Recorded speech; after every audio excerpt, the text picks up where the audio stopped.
Alrighty, thanks for joining me, guys. I wanted to talk about politics, not current politics, because that's a waste of pretty much everyone's time. I mean, the abstract branch of philosophy known as politics.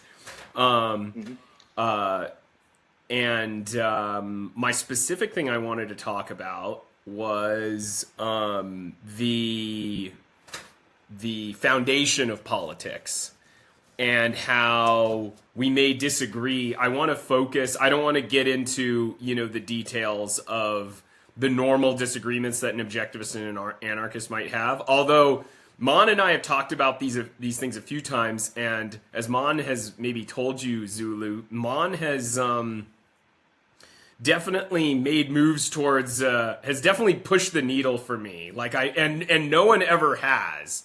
No one ever has. Incidentally, I think Mon understands things about this that you don't.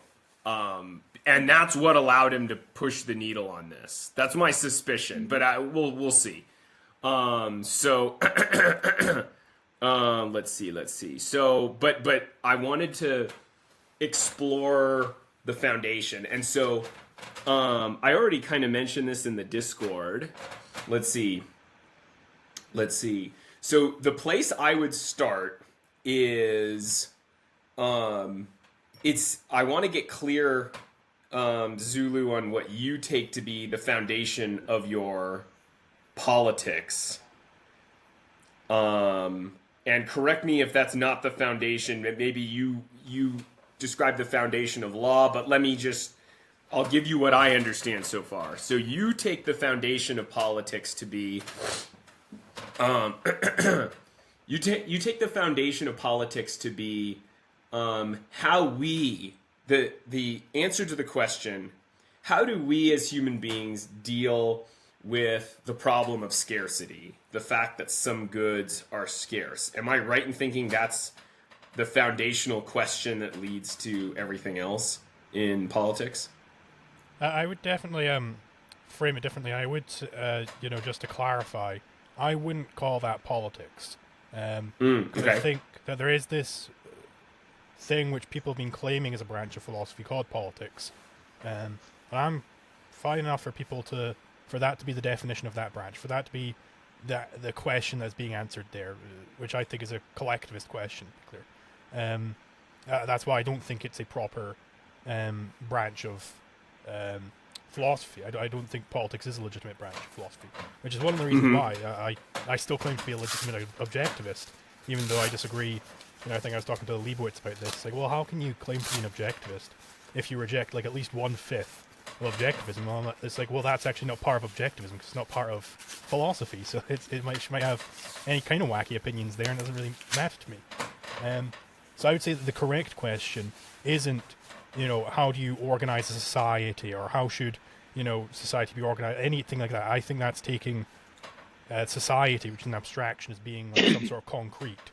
I think it's freezing the abstraction, basically. So that's why I am very much in favor of talking about law, because I think law is indeed, you pretty much got it right. There's this thing called scarcity out there. Obviously, the ancient jurists didn't phrase it in exactly the same way because they didn't have praxeology. But there is this thing called scarcity. I can get into conflicts with you. I can be trying to use your stick to spear fish at the same time that you're trying to use it to stoke your fire. So how should I deal with that problem? Because it's going to come up in my life. So what should I do about it? And that's why I think it's a proper subset of ethics. I don't think it's like a whole extra thing or anything. And some people, I know Kinsella thinks they're like intersecting sets, but then I don't really know what even law is answering. If it's not answering, well, what should I do about scarcity here and the fact that conflicts can arise? Okay. Well, I can answer that question. The question, what would law deal with if it didn't deal with that particular issue? I would say that politics, I agree that politics should not be the question, how should we organize the government? Because it's the same thing as like the foundational ethical question. Maybe this is the meta ethical question. the foundational ethical question is not which ethics should we choose. It's why do we even need an ethics? It's very similar. I don't think, but okay, and I don't think objectivism really makes that error. By the way, but regardless, I won't speak for Ayn Rand or Leonard Peikoff. I'll just speak for myself because I didn't reread Opar in order to. In order to have this discussion, I'll just speak for myself and the way I think about politics. So to me, I say that politics is a branch of philosophy, and it answers the question of how should we. It's a branch. It's a branch of ethics. It's applied ethics, and it's the question of how do we manage our social interactions. And there's all kinds of things that relate to social interaction that don't touch upon scarcity. So, for example, if you like to take, I'll take two examples. Let's say you're a Christian and you see your neighbors, being gay. And you know that they're probably doing some bedroom things that you don't approve of. You can see them being flamboyant and speaking in their funny way out on the street. And you're thinking about all this stuff that you find that they're probably doing that you find distasteful. And you say, well, that. And so your opinion is like the way we should manage our social interactions is that I should get together with some of the locals who feel the same way I do and stop them from doing that. So that would be one example. And of course they're wrong to do this, ethically wrong to restrain their behavior. Another example, and that has nothing to do with scarcity. I don't think there's any scarce resource going on here. It's just disapproval of this person's behavior. Another example would be, we're in America and let's say some, Mexicans are coming over the border to work and we don't like their culture. We don't like what they look like. Oh, well, we should seal off the border and prevent those kinds of people from coming into the country. So again, now they might make some kind of scarcity argument, but they don't have to. They can make racist arguments. They can make scarcity might come into that too, but you can see it doesn't need to. We can reject their behavior. Both of these people, we can reject their social beliefs on ethical grounds that have nothing to do with scarcity. Namely, they're preventing these people from acting freely, and thus they're enslaving themselves. By restricting the freedom of these other people, they're implicitly enslaving themselves too. Because if you have the right to stop these gay people from doing what they want, then, these people, if they want to shoot guns, then, now you've basically eliminated the principle on which you'd allow them to have their guns. You've enslaved everyone by implication. So this is the kind of principle that I think has nothing to do with scarcity, but it's a very important ethical principle when applied to politics. So let's maybe Mon next if it doesn't make it too complicated. Okay, so if we are, I wanted to elucidate something. Let me just do it. I'm a little scatterbrained today because I worked a lot. So let me try to get my brain together here. Yeah, you got a lot done over the last few hours. Yeah, You and that's posted a video. You did like 7 thumbnails. Yeah. and that's on top of college work as well. So, Yeah, dang. okay. So you gave a definition which is, I would say, a much better definition than the one in OPAR. I think I've recently read OPAR again, but I might not be quoting it word for word, but the definition there is how to organize a society, including a government. So I would say that's the key issue there. But I think your definition is much better, how to manage our social interactions. And, looking at it egoistically, it means how do I manage my social interactions, right? Fundamentally, and then how, the same principles are universal to other people. here I have listed down three types of problems that might come up. One is, let's say, clear-cut material theft. Should I go and, steal the shoe of my roommate because I really like his shoe?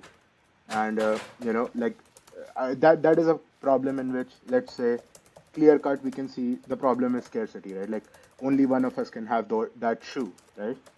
And that's where you can see that scarcity will come up.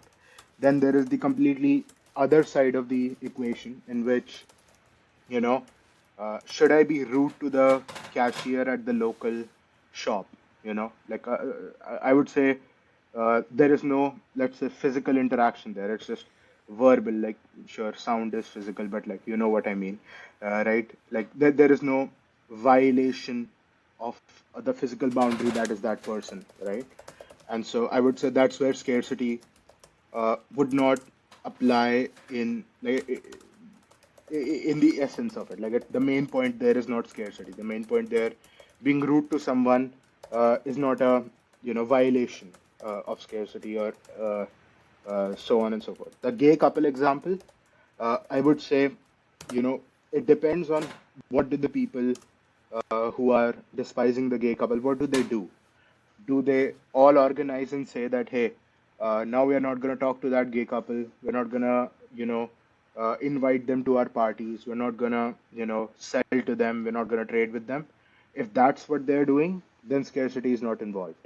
However, if they show up at their home and, vandalize them or their home, or do something, indirectly through the government, which is, enacting physical force, then that is scarcity because, either they're messing with their stuff through attacks or direct vandalization, or they're messing with themselves.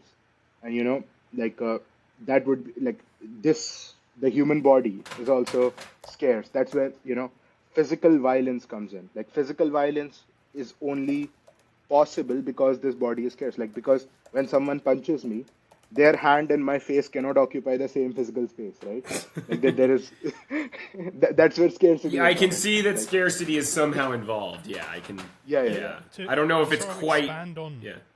To Yeah. expand on the set metaphor I was going for before, Mhm. if law would be the smallest set, relevant set here, and then your politics, I'm fine with your definition of politics. I don't think that's freezing the abstraction. That would be like a Yes. superset of my law, and then ethics would be the biggest set. So Mm. then that's perfectly fine.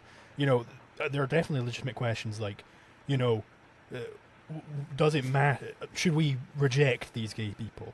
Okay, well maybe you answer yes. And then it's like, okay, well what valid means are there to reject these gay people? Well, law answers not aggressive means. So long as you're doing non-aggressive things, law doesn't come into it. And this is very intuitive if you think about like, well, what are the things I would bring to a judge? Well, it's when somebody's in a conflict with me, when I'm being deprived of something. Even that would be like the natural case of just like, you're in the tribe and somebody comes along and starts herding your oxen away onto their land. It's like, well, hey, that's my oxen. I want that. Then you got to go to a court. I mean, even like I think invalid laws, like this person is defaming me. It's like, okay, well then they're sort of claiming that there's some sort of that they're owed something that they're no longer getting. It's like, well, I was gonna get that money, and now I'm no longer getting that money. I don't think this is a valid argument, by the way, but I'm no longer getting that money. So they're at least trying to assert there's some sort of a conflict there. Obviously, if you analyze it properly, there isn't actually a conflict. It's just shouting basically. They haven't gotten to fighting yet. When they're getting to fighting, that's when I think you need to bring the courts in. Mhm.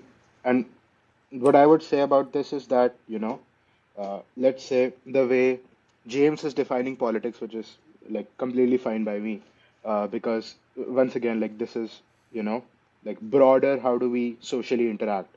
So law would fit in, like how do we socially interact with regards to scarce resources, that is material things, like where conflicts are possible, like our bodies being the trivial case, because every person at least has a body, right? If they're alive, they might not have nothing else, they at least have a body. and that's kind of the precondition of being alive so far. And so at least they have their body, or they have other material resources which they use to sustain their life. And if there are conflicts on those, then the the law that Liquid Zulu and other natural law jurists have expounded, then that follows. However, there are more questions to be answered when it comes to social interactions, of course, because being rude or being nice is not something law can deal with, because there's no scarcity there. That like I see. right, and Right. that's where, Okay. let's Okay. say, Yeah. I'm the the way politics I'm would an, be there. okay. Okay. Yeah. Yeah. So the way I'm understanding you is that if let's say that these Christians in my example, let's say they boycotted the gay people, that would still Yeah. be immoral, but it wouldn't Yes. be a breach of the proper laws.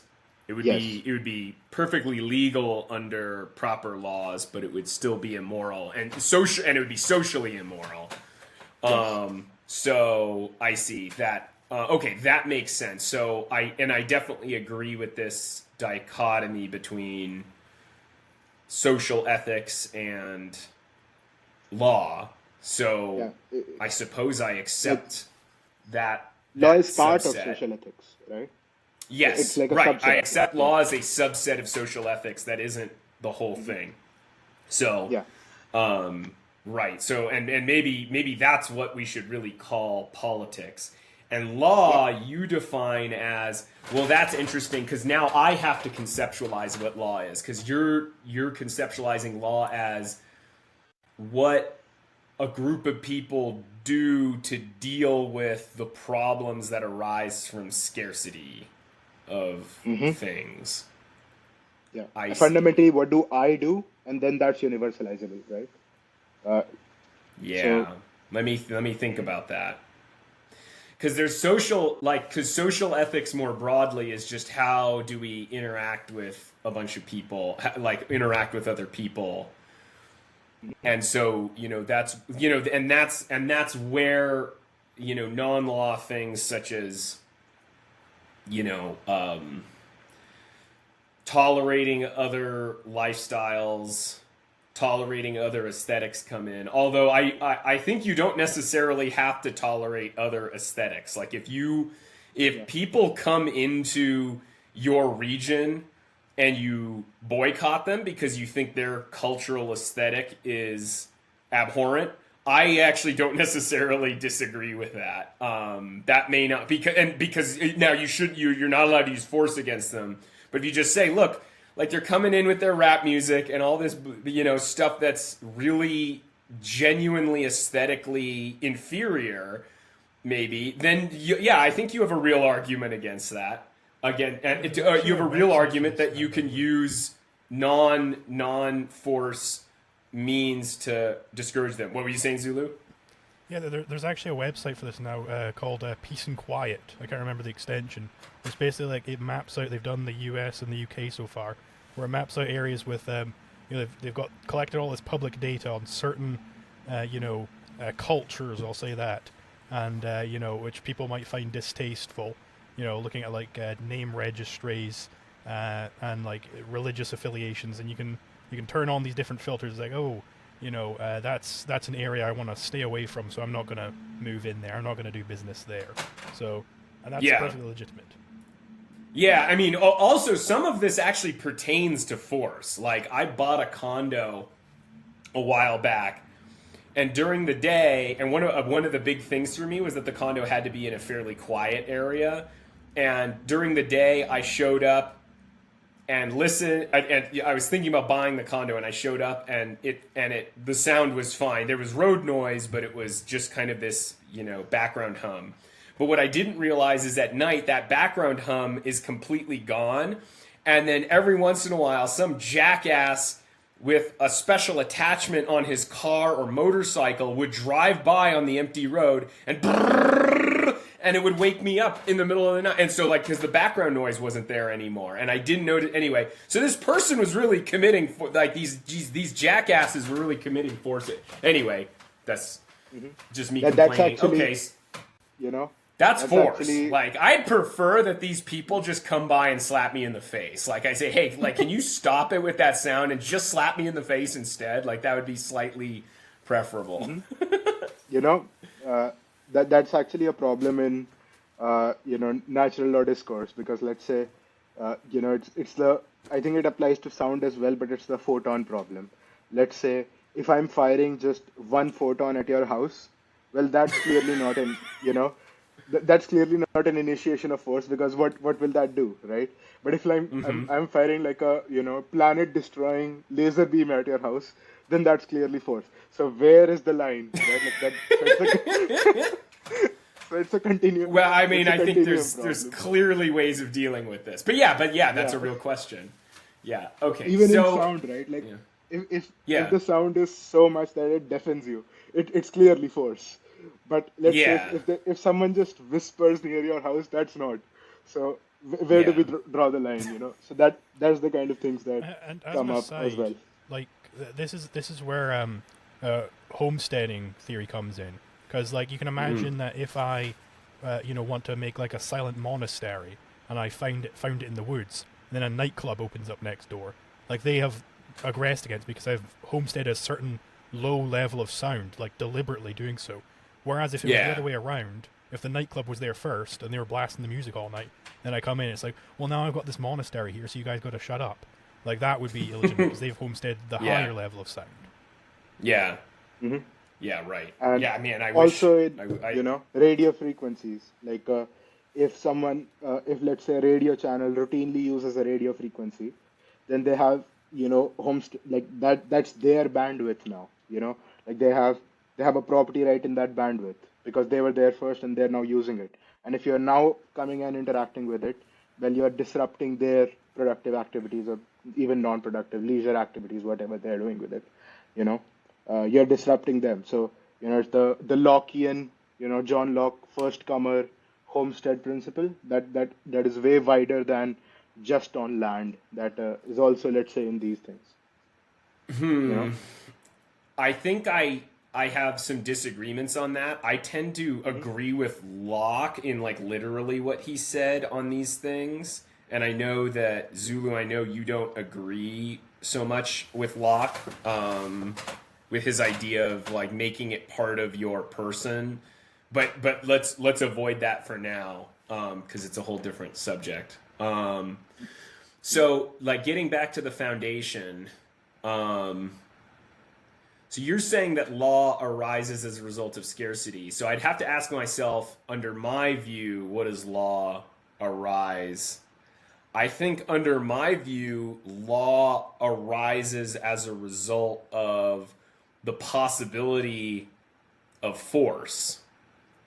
Because I think the way I would structure my hierarchy is the following. First, and most importantly, is egoism. So I really insist there is no foundation for a rights-respecting government or law system other than egoism. If you're truly a Christian, you should have totalitarianism, because if Christianity really is right and there's a God and he doesn't want the gay people doing their gay stuff, and it matters that God doesn't want the gay people doing their gay stuff, then yeah, you should have a totalitarian government preventing them from doing their thing. It should restrict free speech from blasphemy and all of that stuff. You really shouldn't have a rights-respecting government if Christianity is truly correct. So I think all of this presumes, I think all the politics that we broadly agree with, it presumes egoism. So egoism's at the center. And so provided that one wants to live a flourishing, happy life, then there arises the question, should I deal with other people? And the question is clearly yes, because there's so many things to benefit from other people. But then there's one major respect in which, okay, so when you're dealing with other people, a question arises, and the question is, a question arises like whether they're worth dealing with, and basically the answer is yes, except for the fact that they can use force against you. So in my so to me, it's not scarcity that raises the question. It's the possibility of force. So basically the idea is like we want to remove force from interactions, and law arises as a result of the question: how do we remove force from social interactions? So I just want to jump in on this. Like, what would be the problem with there being force? Like, if that it's like, well, it's normally good to use to deal with them, except for that they can use force against you. Like, why would that be problematic? Right. They're using So the force against you? reason force is bad is because it it stymies my ability to use my mind as I see fit. So my mind is my my means of survival, and brought in the broadest possible formulation of why other people might be a problem is because they can prevent me from using my mind as I see fit. And I don't think this is just a matter of scarcity, because it's also just a matter of how do I choose to live my life. If I want to express myself artistically and other people don't like my art, and they come in and prevent me from, presenting my art, that I don't think scarcity really comes into this in any essential way. And now they're forcing me. But so how do we remove force from this situation so that I get to live in accordance with my vision for my life? Because even there, like, if we imagined like this, crazy world without scarcity, and they tried to force you, like they came in and tried to destroy your paintings, well, destroying your painting would no longer deprive you of that painting, and people could still come in and watch your art, and they could murder those people coming in, and because there's no scarcity, those murdered people are actually still able to view your art, and they're not hindered at all by anything. So it's really Okay. the problem is still just scarcity. Like Man, if you look at it, like the physical force, right? Like the key word is here we are using physical force, right? Like them shouting at you wouldn't be a problem, because then there are other ways to deal with that. But physical force is relevant because like whatever they're forcing you on, like it's an either or. It's either I can have this or you can have this, and if you take it from me or you destroy it, then I am deprived of it, right? So that's where scarcity would come in. For example, if there was, like, if let's say that one painting, let's not imagine the entire world as non-scarce, but let's imagine that one painting being non-scarce. Let's say they come in and they destroy it, and it automatically regenerates, or it never gets destroyed, right? Like it's yeah. non-scarce. There are infinitely repeating copies of it forever. Then force is just not possible, right? Like the fact of physical force only comes into play because as you are a physicist, right? Like things are it's Yeah, I physical, can see this. right? Yeah, It can yeah. be destroyed. Right. And It I can be can further deprived. see that, like, yeah, and I can further see that we're not so all right, here we go. So scarcity, so what you guys have said is that the issue of force only arises as a result of the issue of scarcity. If there were no such thing as scarcity, then there really wouldn't be any such thing as force. So still, we're talking about the issue of scarcity. And by the way, Like, this because does not mean, all of the you know, bad things about force arise as a result.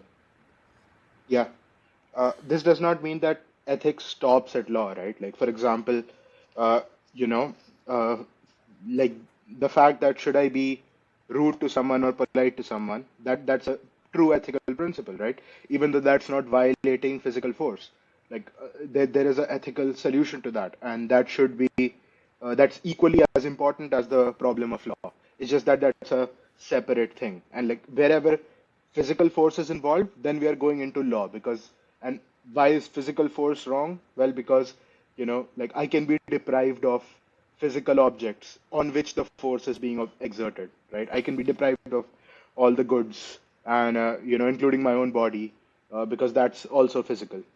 And so that's where the boundaries of physical force would be. That this is talking about this, we're in law, and all other things we're talking about other ethical areas, which, there might be other fields of ethics which you could further develop. You could develop, social ethics, like just non-legal social ethics. I don't know what you would want to call that. Like someone should come up with a good word for that. But that can be an entire new field of ethics in which we develop on the basis of, how should you judge a person, and how should you, act according, like to what people should you deal with, to what extent, and so on and so forth, right? Like that is perfectly legitimate as a separate science. But the science of law begins at the fact of scarcity and thus physical force. So, Mon, you're saying there's other branches other than law. Yeah, okay, yeah, I agree, and we can set those aside for now.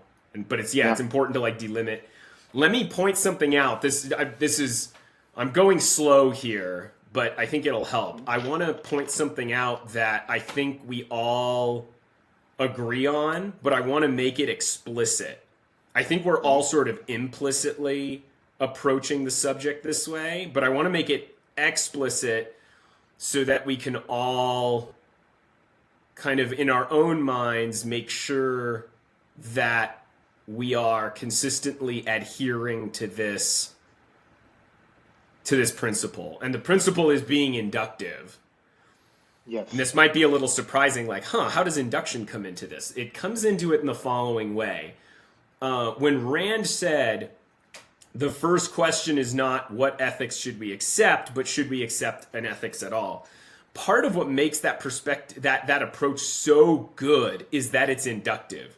She's not presuming that the concept of ethics exists to begin with. She's saying, well, you need to see the evidence for why this concept exists, and only then do you accept it.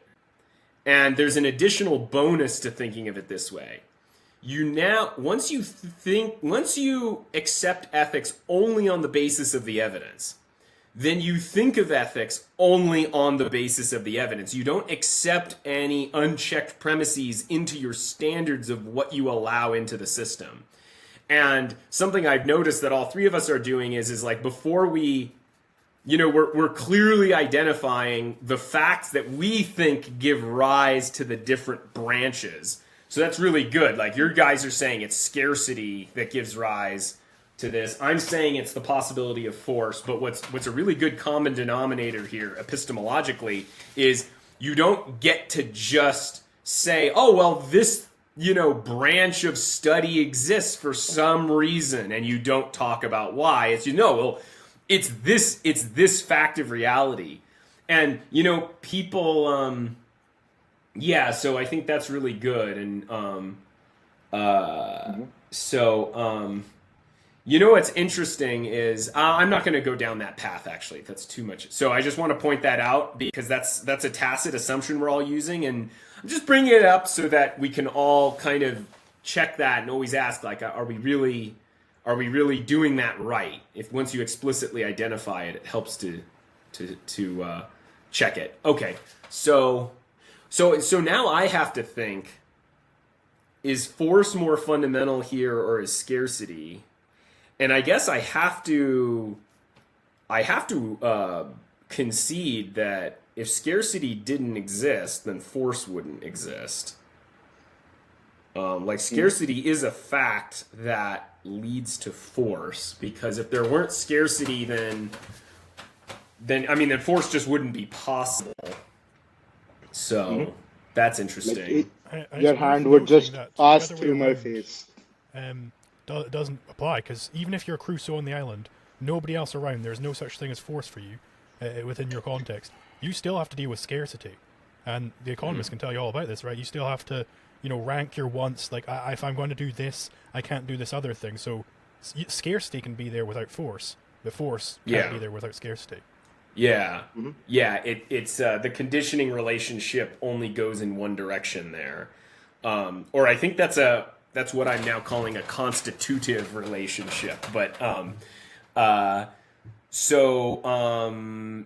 okay, that's okay. But you've made a good point there? But doesn't that point actually function towards my side? Because scarcity is about a bunch of, it's not it's not then just about force. It's about all kinds of things that have nothing to do with social interaction now. Like scarcity affects personal economics. So so law is therefore not, it's not essentially the things that arise as a result of scarcity. Like I could go further with this point. I could say, well, you can't have scarcity without existence.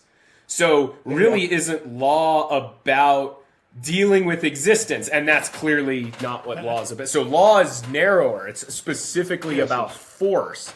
Well, actually not. This is where the concept of conflict comes in.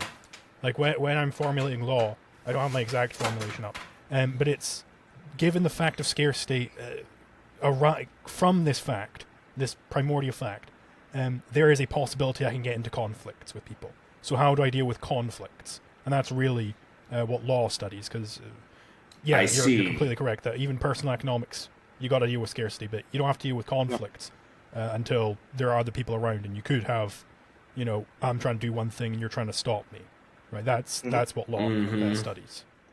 You could look at it this way, and right? Scarcity, yeah. So scarcity would be the wider concept, which, for example, in economics, it would be like like we study scarcity a lot in economics, and broadly in any facet of human life, you're gonna, like, personal or interpersonal, you're gonna have scarcity as a factor. However, when it comes to law, it's me and this other person disagree on this thing. Now, why is this disagreement relevant? Because the thing itself is scarce, and thus now there's a conflict. Now we can't both have it, right? And now we must answer, like, which person should have it, I see. because like something like that. And so I'm seeing that this where- is true even in the cases that I've brought up. I'm seeing that like scarcity applies even in the cases I've brought up. So like, let me just talk this through for myself. So in the case of the Christian mob, wanting to repress the gay people, there is a kind of scarcity here. I don't know if scarcity is the right word, but broadly speaking, I can see like we can't have a purely Christian society and have gay freedom at the same time. Like, I don't know if that's exactly scarcity, but I can see how that's kind of like scarcity. It's like you just can't have it both ways. And there really is a conflict here. I don't know if it's a conflict in the sense you mean it, but like there's literally one person wants it one way and another person wants it another way, and we can't have it both ways. And so so now the gay there's- person and go ahead. I'm sorry, I cut you off. And so I don't think this is how you define conflict, Zulu, but I mean conflict in a different sense of the word. Like we have these people are at odds. They can't both have what they want.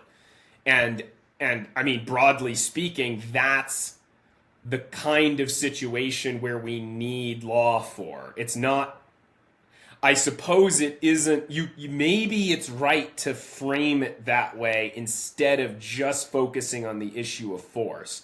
Like the issue of force comes in as a result of different people wanting it different ways. But the broader issue is different people wanting it different ways. That's really what the broader issue is. Maybe. Yeah. I see. Okay. And also, like, if you zoom right in, right? If you zoom right into the conflict at hand here, is that, this conservative mob, they want the gay person to not be gay, right? And this gay person wants to be gay. And so the conflict is over the gay person, right? Like, the gay person is the thing which is in conflict. Now, the gay person is scarce. It's a person. It's physical. Like, it can't be gay and not be gay at the same time in the same respect. That's a contradiction. And so, Yeah. right? Yeah. So now It's worth noting- that's the problem then, Go ahead. It's worth noting the reason why why I don't focus on it in terms of the question of force is I think this is very vague, and it leads to compound principles, basically, where if you were to try and formulate law in terms of force, I mean, it would be possible to do, but I think it's non-fundamental because force is one type of way in which you can have a conflict. Like you'll hear that where it's like, oh yeah, we don't want to initiate force with anyone, and then someone comes along and it's like, well, what if I deceive them and defraud them, so I am able to take something from them, and they I don't have to use any force. It's like, okay, well, we don't want any force or fraud. It's like, okay, well, what if I just threaten to force something on you? It's like, okay, well, we don't want any force, or we don't want fraud, and we don't want this. And then you just have to have all these ands. I don't want this, and I don't want that, and I don't want this. Whereas if you just frame it in terms of conflict, that is the fundamental thing. All this kind of just falls out of that understanding. The reason why you can't have fraud is because, well, you can't have it both ways. Either this person gets it or that person gets it. Mm-hmm. I see. Okay. Now, I have a different way of dealing with this compounding issue that you've brought up, Zulu. Believe it or not, I've actually stumbled across this before. I saw this in a forum on the Harry Binswanger forum. It was Harry Binswanger and John McCaskey talking about why fraud was wrong. And both of them were somehow trying to reduce fraud to force. They were trying to somehow explain that fraud is the same thing as physical. It is a... All right, Christ, where were we? The problem with them trying to reduce fraud into a type of force. Oh, right. So Harry Binswanger and John McCaskey were having a debate, and both of them were basically trying unsuccessfully in different ways to show that fraud is a kind of force. And my way of dealing with this is like, well, fraud clearly isn't force. It literally just is a different species. There's no physical movement and like forcing of movement going on, like forcing a bullet into the other person's body or pushing the body around, whatever. Like there's no force there. So, but it's bad in the same way force is bad. It prevents you from doing what you want with your mind. So it attacks the mind in a similar way. And then threats of force, which aren't literally force, they also attack the mind in this same way. It's things that prevent you from using your mind in the way you want to. It prevents you from controlling the objects in reality that are rightfully yours, your body, your property, in the way you choose to control them. So that's my way of dealing with it. So but you're saying that we automatically get an integration of this by talking about scarcity, yep. Zulu. Yeah. Okay. I see. So like I've gotten an integration on this where the way I've been integrating this is like we want a like socially speaking, we want an institution to protect our minds. That's the way I put it broadly. So I get all of it that way. What do you get in addition by talking about scarcity instead of the protection of the mind? So I'm not sure what exactly it would look like to have protection of the mind. It might be even the same concept here. If protection of the mind, maybe that's broader, but it seems like it would be pretty much the same concept, and then you would just end up going down the same route as me, but perhaps in different terms, where I would be talking about, well, there's this thing called conflict. Okay, well, what are the possible ways of dealing with conflict? And then I've got my proof for the non-aggression principle. And then from that, I think you get to everything else in law.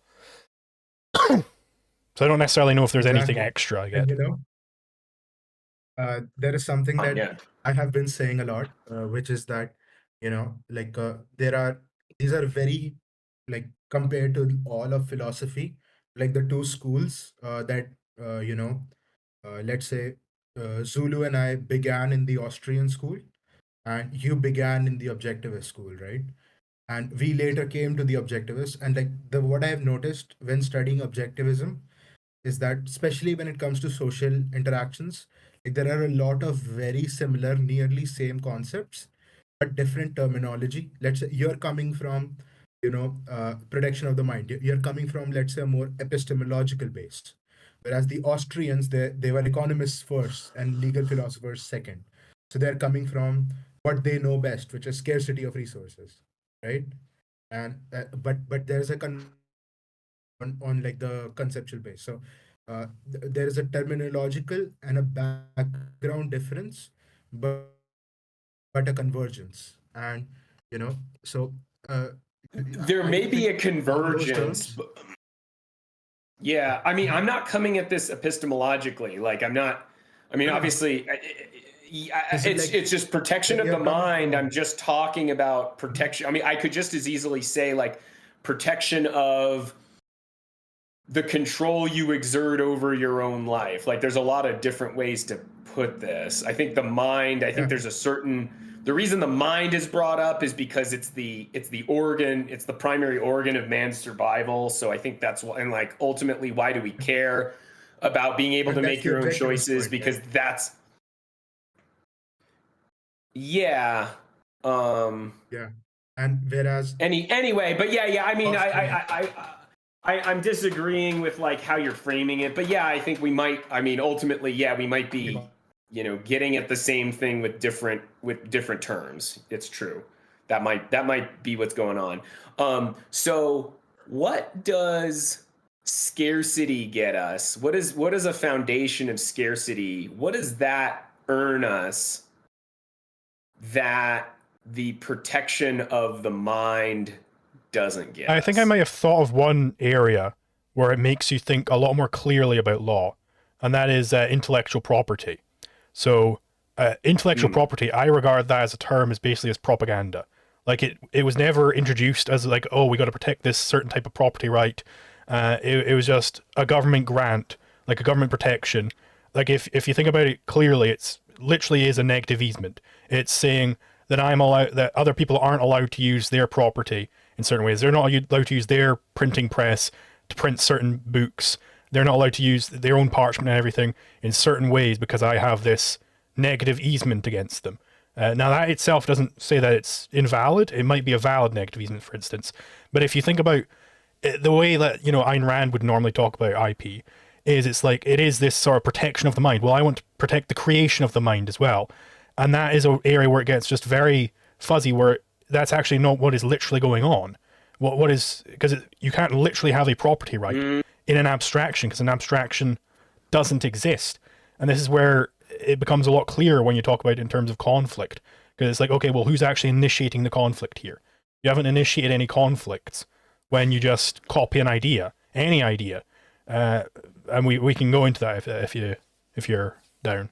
Yeah, I think we should go into this because I think you've identified a really nice concrete case where our difference in approach leads to a difference in policy, because I'm a strong advocate of intellectual property. And I think this is really interesting because intellectual products are not scarce. As soon as I tell you about my idea, as soon as the idea is transmitted, there's no scarcity of it. You can have as many copies of the Yes. idea as you'd like. So I think that's really so I mean I would simply argue this way, which is let's see. So how would I argue for this? I want I want my how did I frame it earlier? It's not just the mind. The way I put it's everything the mind has the mind has legitimate claim to. So it's in my interest to have control over the things in existence that are me. And so I'm really presenting this in a Lockean way. So if I change, if I go out onto an oil field and I build an oil derrick that can pump oil out, the land is now me. Like that's legitimately, in a certain real sense, it's part of me now. It's because, and why is that? Well, man lives by changing his environment so that it can sustain his life. So there are parts of existence that are really extensions of yourself. They're part of your own self. And so now you have, in order to make your living, in order to sustain your survival, you need to maintain control over the things in existence that you are relying upon for your sustenance.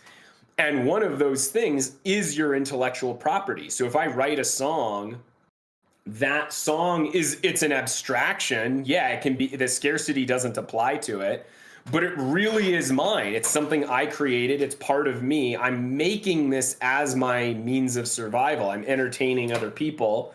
And so I really do have a right to say who gets to use it and who doesn't. And the government, is my agent in making sure that it's used only in accordance with my wishes. Well, let's say my profession isn't being a musician. My profession is teaching philosophy, which, as it turns out, it is, right? So if I want to have the same protections as the musician, it is, I should be allowed to also, well, I came up with this philosophy, so I should be allowed to decide who's allowed to also teach it, or else they're impeding on my market. Like, what is the principal difference here between the philosopher and the musician when it comes to the protection of the effort they put into those ideas and their own sustenance? Because presumably, you're not allowed to sustain yourself anyhow, right? Yeah. Now, it just so happens, I mean, I should be using us as, you and me, Zulu, all three of us, I should be using us as examples, because, like, that's what we do. Now, it just so happens that in our particular market, like, if someone copies my book without my permission, for example, and then sends it to someone, actually, no, I want to be collecting the $30 per book. So that's a good example for me. But what you're saying is, Zulu, is you're saying, like, under my logic, I could go further than that. I could say, if someone watches one of my YouTube videos, says, oh, wow, that's great, and then starts repeating my ideas to other people by word of mouth, then in principle, I could stop them from doing. Now, it turns out I don't want to do that. I want them spreading the word. But let's say I didn't. Let's say I said, oh, well, you got to give me $30 every time you spread my wisdom in any way by word of mouth. Like, that certainly feels ridiculous, but it seems like under my own moral standards, I could claim that. So that's a pretty good. And by the way, good reductio right there. There was this one guy, Galambos, I can't remember his first name, who would actually do that every time he would lecture and he'd use the word liberty. He would, like, drop $1 in a jar for Thomas Paine, who allegedly, like, invented the word liberty.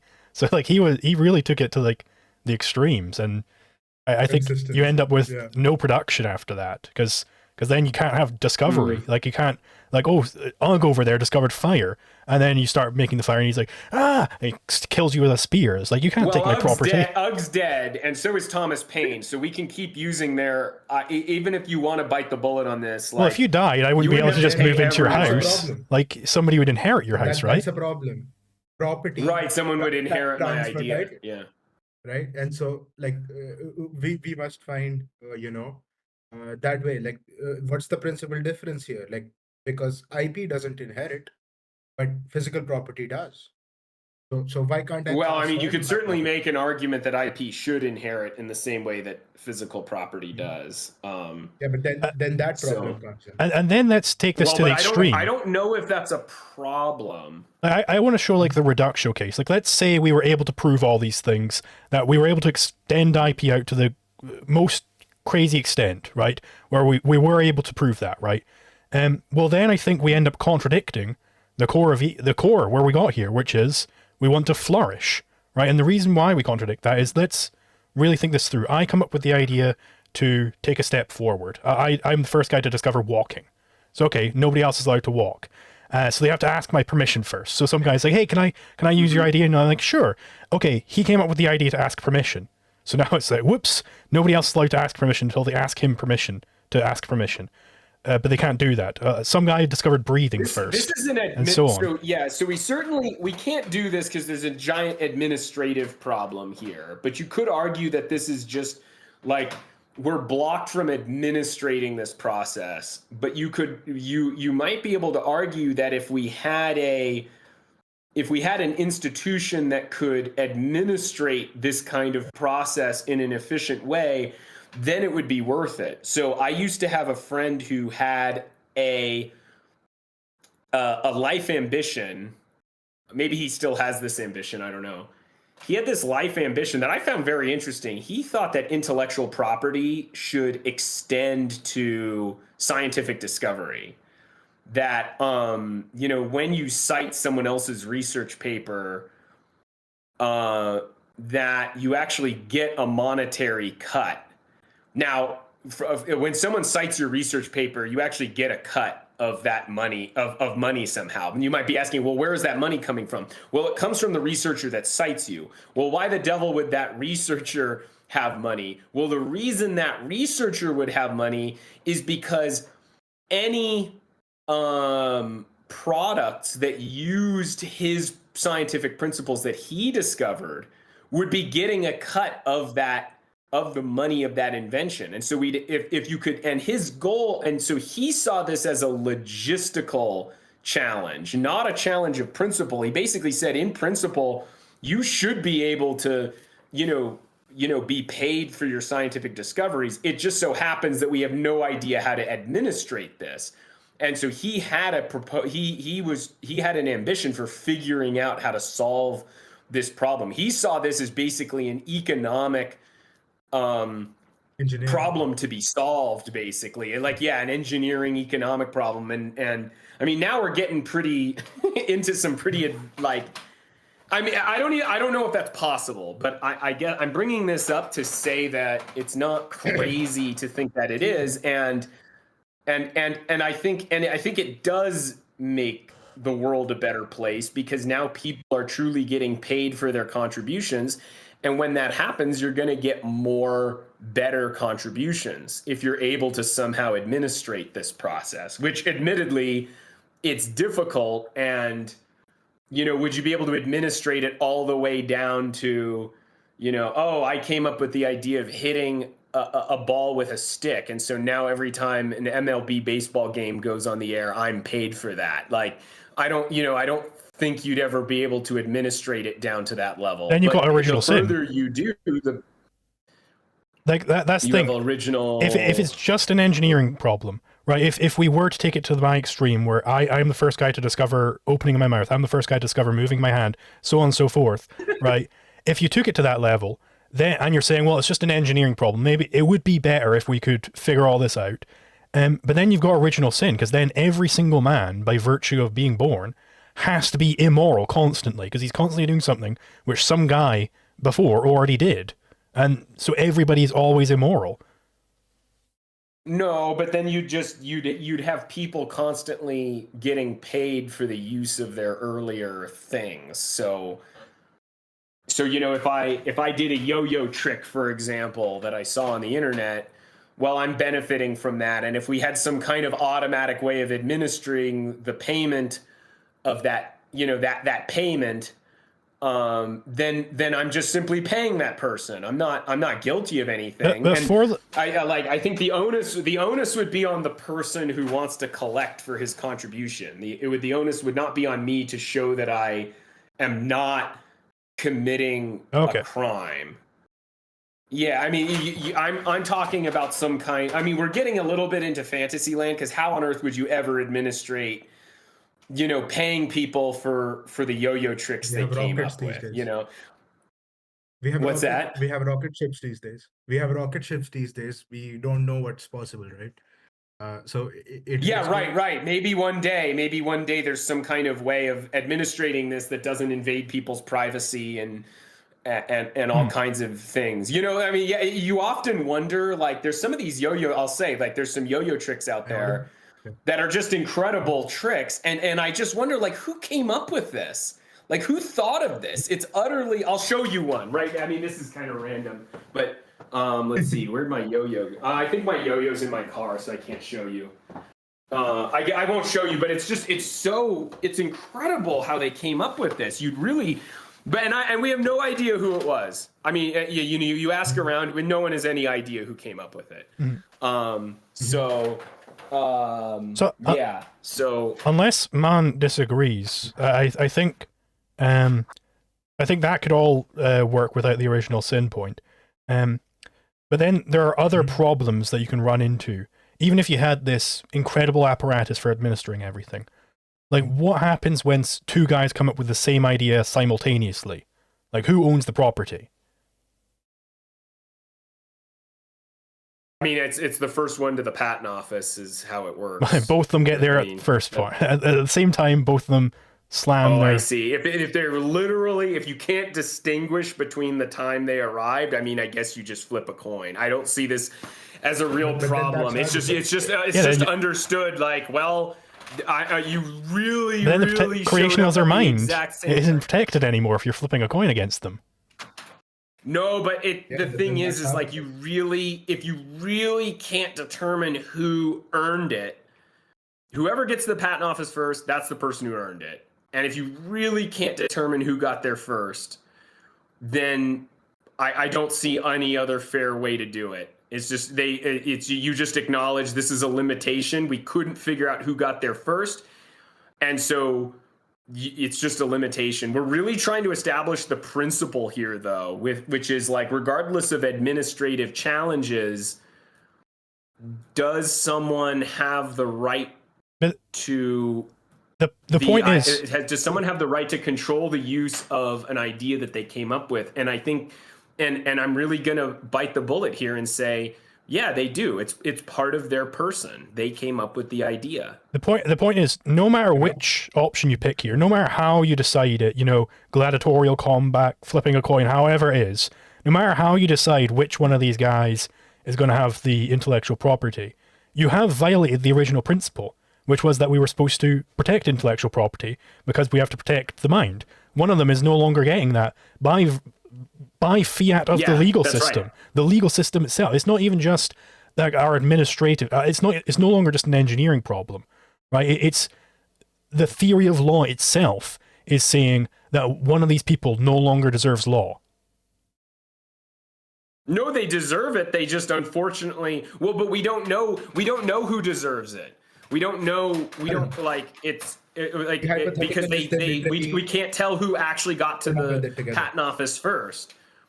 And here's the other thing. So let's go back to the yo-yo trick example. Someone comes up with this brilliant yo-yo trick that I'm thinking of, Boingy Boing. It's a silly name, but if you look this up, it's incredible.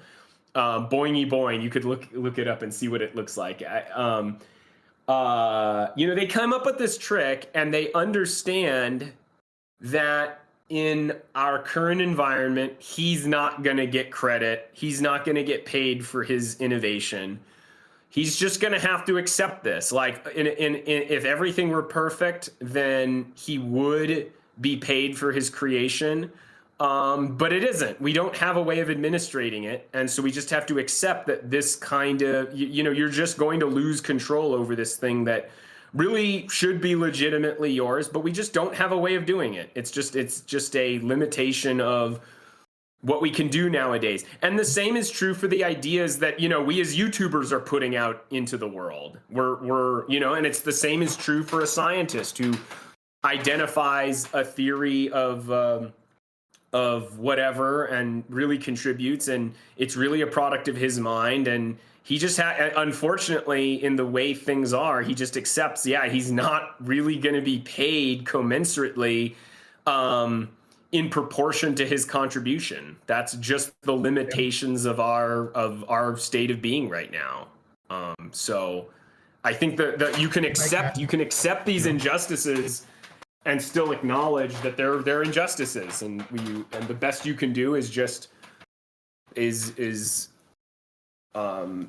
but it's an injustice what we have right now, or it's an injustice which we have gotten from the proper interpretation of the legal theory. We have to do, like, if you postulate that they literally, whatever standard you think it is for who gets the proper property right, whether it's they get to the patent office first, whichever one reaches the president's desk first, whatever it is, right?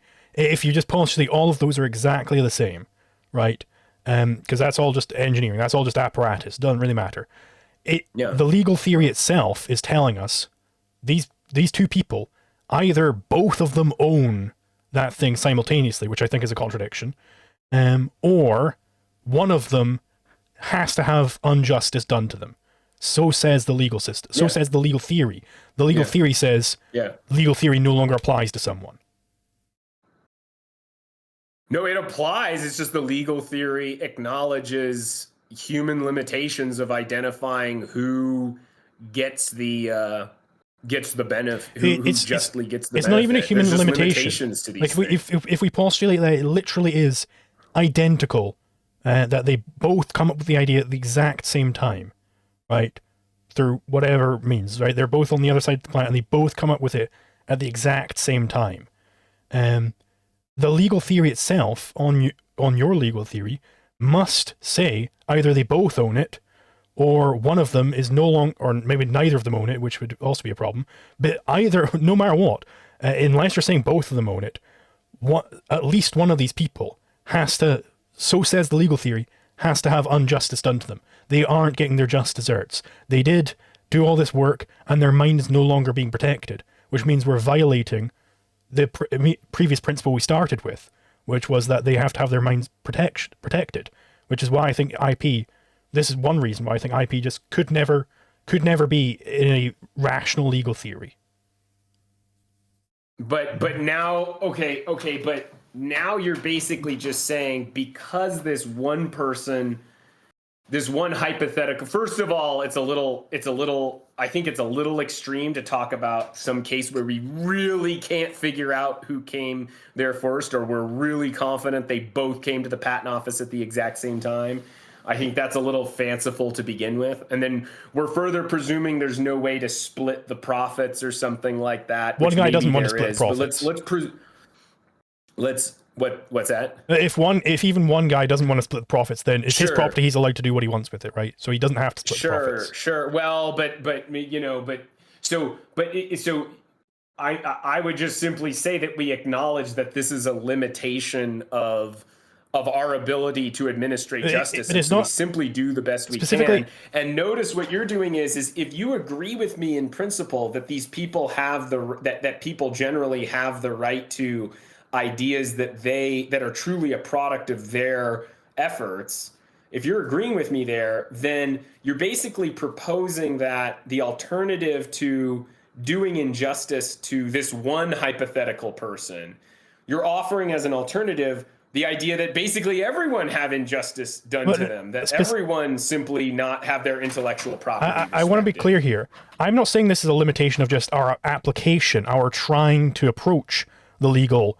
ideal. I'm saying the legal ideal itself has a limitation in it, where the legal ideal itself is somebody is having injustice done to them, which I think is a contradiction. It contradicts the starting premise here. And if we go through the flow in our heads here, the way we started here was, well, we've got to evaluate what's better here, talking about conflict or talking about protecting the mind. And I'm saying if we're going down this talking about protecting the mind route, we necessarily have an internal inconsistency. So, because the legal ideal itself has something non-ideal in it. And the non-ideal thing is this aspect of intellectual property. Yeah.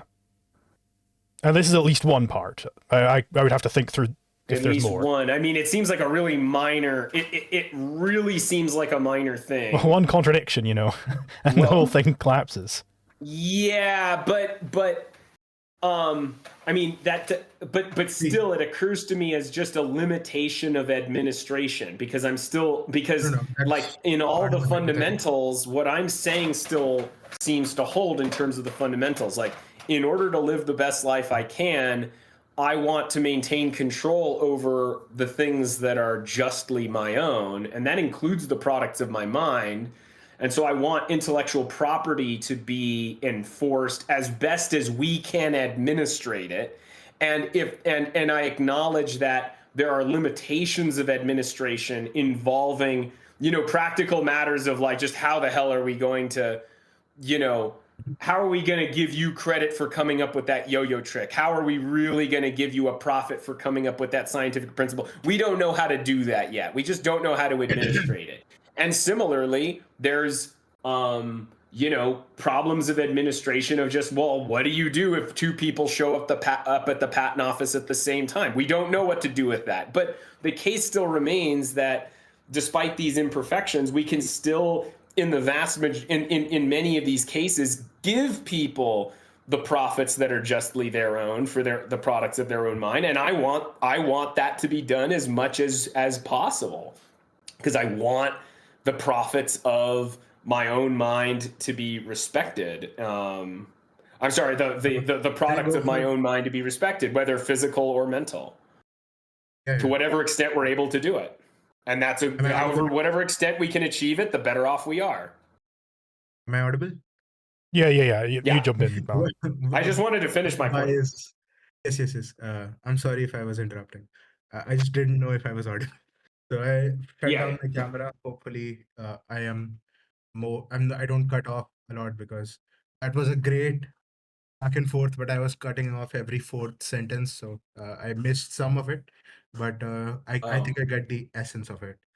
See, like, my approach regarding this is this: like, let's say I live in this world and I come up with ideas, right? That's, let's say, my trade.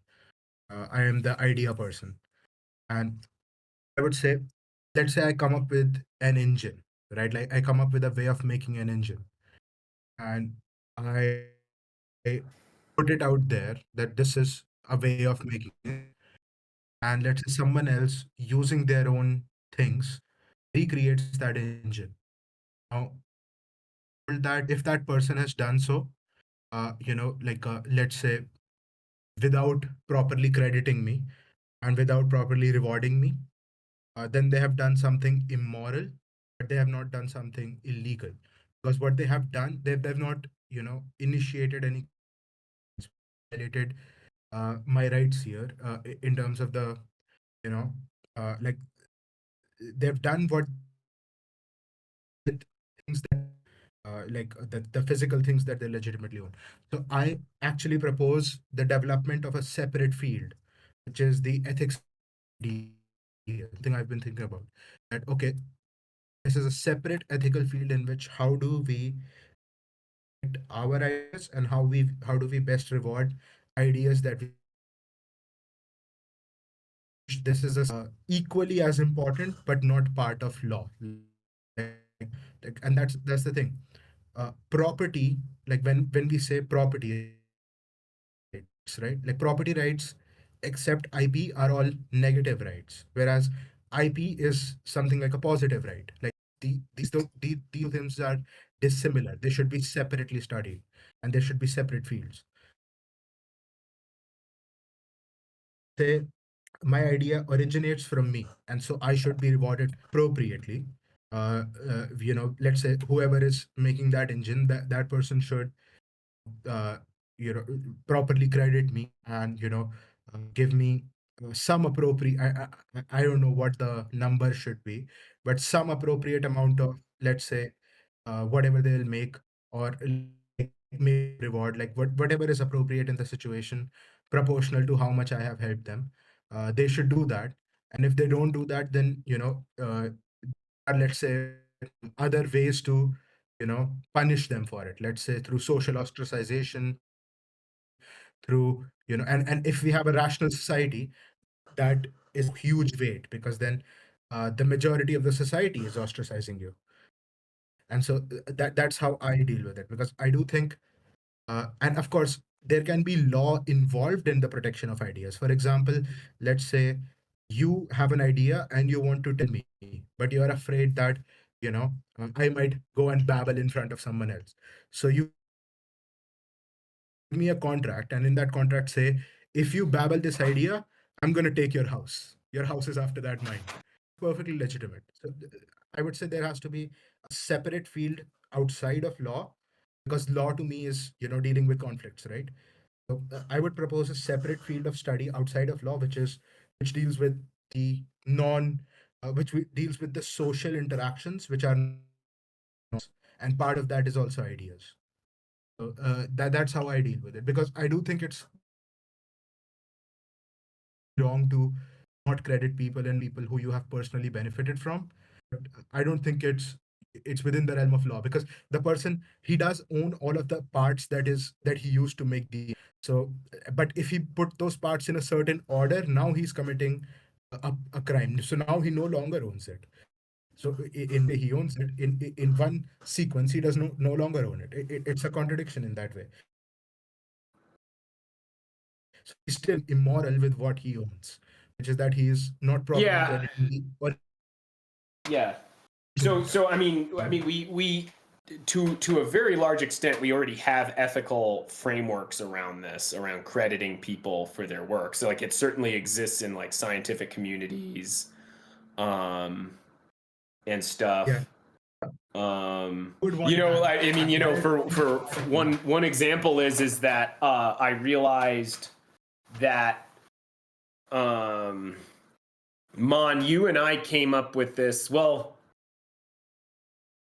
we don't need to go there. Actually, yeah. So we already have that, but I'm saying, like, ideally, you really enforce this. You ensure Yes, but that people get it. We'd be better off. Like, everyone would be better off if you enforced this. If you really enforced people's right to the use and non-use of these intellectual products. But the point is that you're trying to enforce a contradiction here.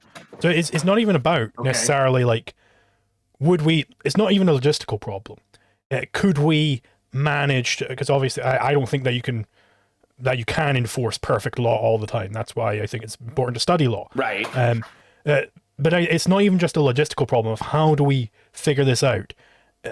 It's the legal theory itself is purporting a contradiction in certain places if you're having your foundation. Okay. So even if it's just this one eeny meeny tiny whiny contradiction, you were starting going through it there where you were like, okay, well, I the mind is my means of survival and it's got to be protected and so on and so forth. And then down the line of this chain, somewhere there is suddenly and in this case, my mind doesn't have to be protected because we both discovered it at the same time. It's like, whoa, even if you have this contradiction really, really, really far apart, it's still a contradiction. I see.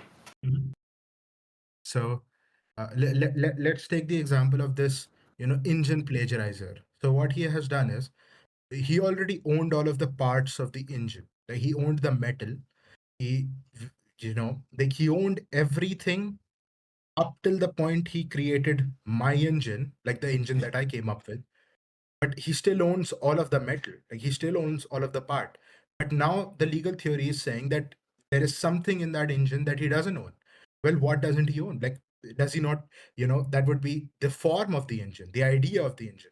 But then that's, they're going into, like, like that's the problem. Like, he owns everything in the engine, and all he has done is put it together in a way. And this is where I would say that the problem here is that we're trying to merge two fields together where they shouldn't be. Like, we should deal with physical things as property in another realm, and we should deal with ideas in a different field of study.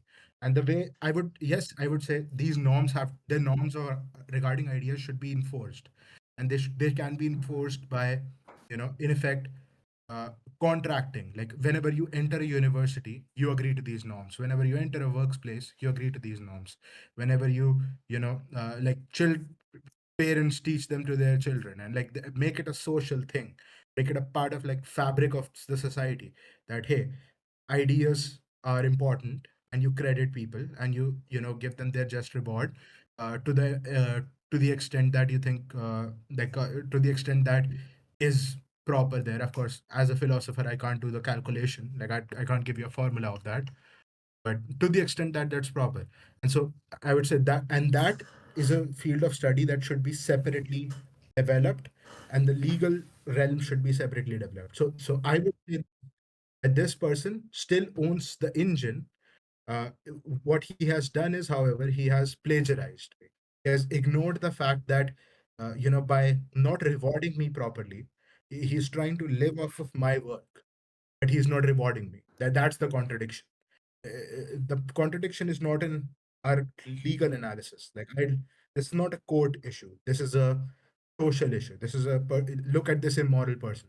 There are other issues as well in which there are people do highly immoral things, but they are not legal things. For example, and I'm sorry if this will be graphic, people do zoophilia, right? Like people do funny things to animals, right? Like that is highly immoral, right? Like that is like even from that's highly immoral, but like that's not a legal thing because the animal doesn't have rights. So, and we currently do deal with zoophilia. Like unfortunately, we do it in the legal realm as well. But the main force that deals with zoophilia is because hey, that person does funny things to cats. Get him out of here. Throw him out from everywhere. I would that is the way we enforce these non-legal moral norms, I would say. That's my view of how we develop a society. So legal is basically where I'm allowed to use force, right? And force is only a factor because of scarcity. So anything outside of the force scarcity realm, we deal with non-forcibly, but that does not mean we go easy on these people. Like, like I'm not arguing for leniency. I'm just saying there's a separation of fields here. So this is what I have thought.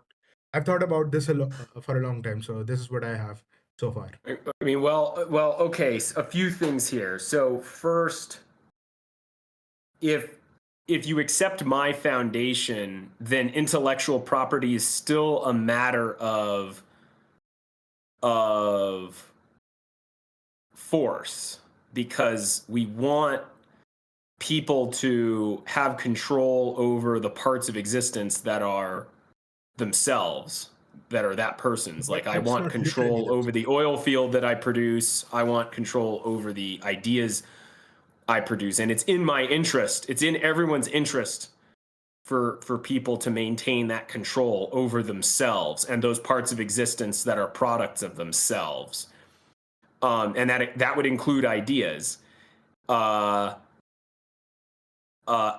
yeah, when it comes to these lewd acts, there's certainly a bad thing, and we don't want to associate with the people who commit those acts for our own sake.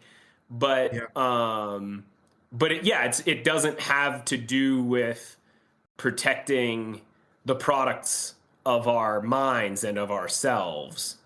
So it's not a legal issue. Mm-hmm. But I want to bring something up, like, and this is another example of why it doesn't seem like scarcity is the thing to focus on here. It seems like so when it comes, scarcity is involved with the zoophilia as well. Like, we cannot both have we can't both we can't conflict, right? have the kind of culture have the kind of culture we want, where we exclude these these kinds of people, and we can't have it where we exclude them and they get to be part of society. We can't have both of those at the same time. That's so why you there's saw a it kind with of property. scarcity happening there too. Right, that's where the property right comes in. Who owns the dog or whatever? And that's how law would solve it. If you own the dog, then you're allowed to, do bestiality. Yeah, but this goes towards my point that it's true that scarcity conditions this issue, but it's not the primary issue. The primary issue is that we want the things in existence that are part of us. We want control over those things. So I don't want my dog raped by this guy, but I have no right to prevent him from doing what he will with his own dog. And so the issue isn't scarcity here. The issue is the legitimate desire to control those things that are ours. Well, that's why you get contracts. This is what Man was talking about before. You deal with that through contracts. You can deal with that through covenants, right? In this community, we all sign the contract that if you engage in these sorts of activities, then you can transfer your house to us. You're kicked out, right? You can go on to whatever other community you want where that's acceptable, right? You can deal with it through contract. You can be very creative with your contracts, even. Yeah, you could. Yeah, right. Okay, I see. That's true. Yeah, but I was going to the deeper point. There's two points I'm getting at here, which is one, it's not scarcity that lies at the heart of this issue. It's the legitimate desire to control the things that are really part of you. And yeah, that's it. It seems like that's the central issue here and everywhere else. It's not, and scarcity conditions that, but it's not essentially the thing that's motivating that's motivating the discussion here. But it seems like really what we're trying to maintain is our control over those things that are legitimately ours. But if you take that as the starting, exactly, legitimately correct from Man.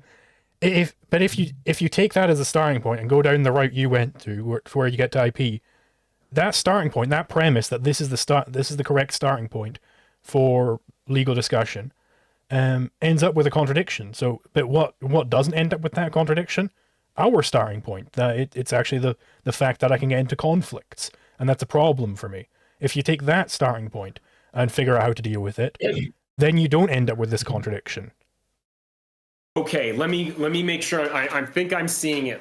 Let me make sure I'm seeing your point. So not just that contradiction, like the engine maker contradiction as well. Like and this is why I want to separate the fields, right? I didn't fully follow your engine maker contradiction because you cut out too many times. I can go over it for you if you want, because I think I got it. Go ahead. Let's hear it, because now we have two contradictions I can address. Yeah, so it's basically if I own a bunch of in metal and parts where I could make an engine, but man already designed a certain engine, and I'm like, that's a pretty good engine. I'm going to build the same engine. As I start putting these parts together, at no point, I own all these parts. I own this part, I own that part, and when I weld on the final nut or whatever, suddenly I've stolen something from you. I've violated his intellectual property. Okay, but I own all the individual parts of that engine. I own everything about it. So, except for perhaps one thing. What don't I own about that? Well, the form of the engine.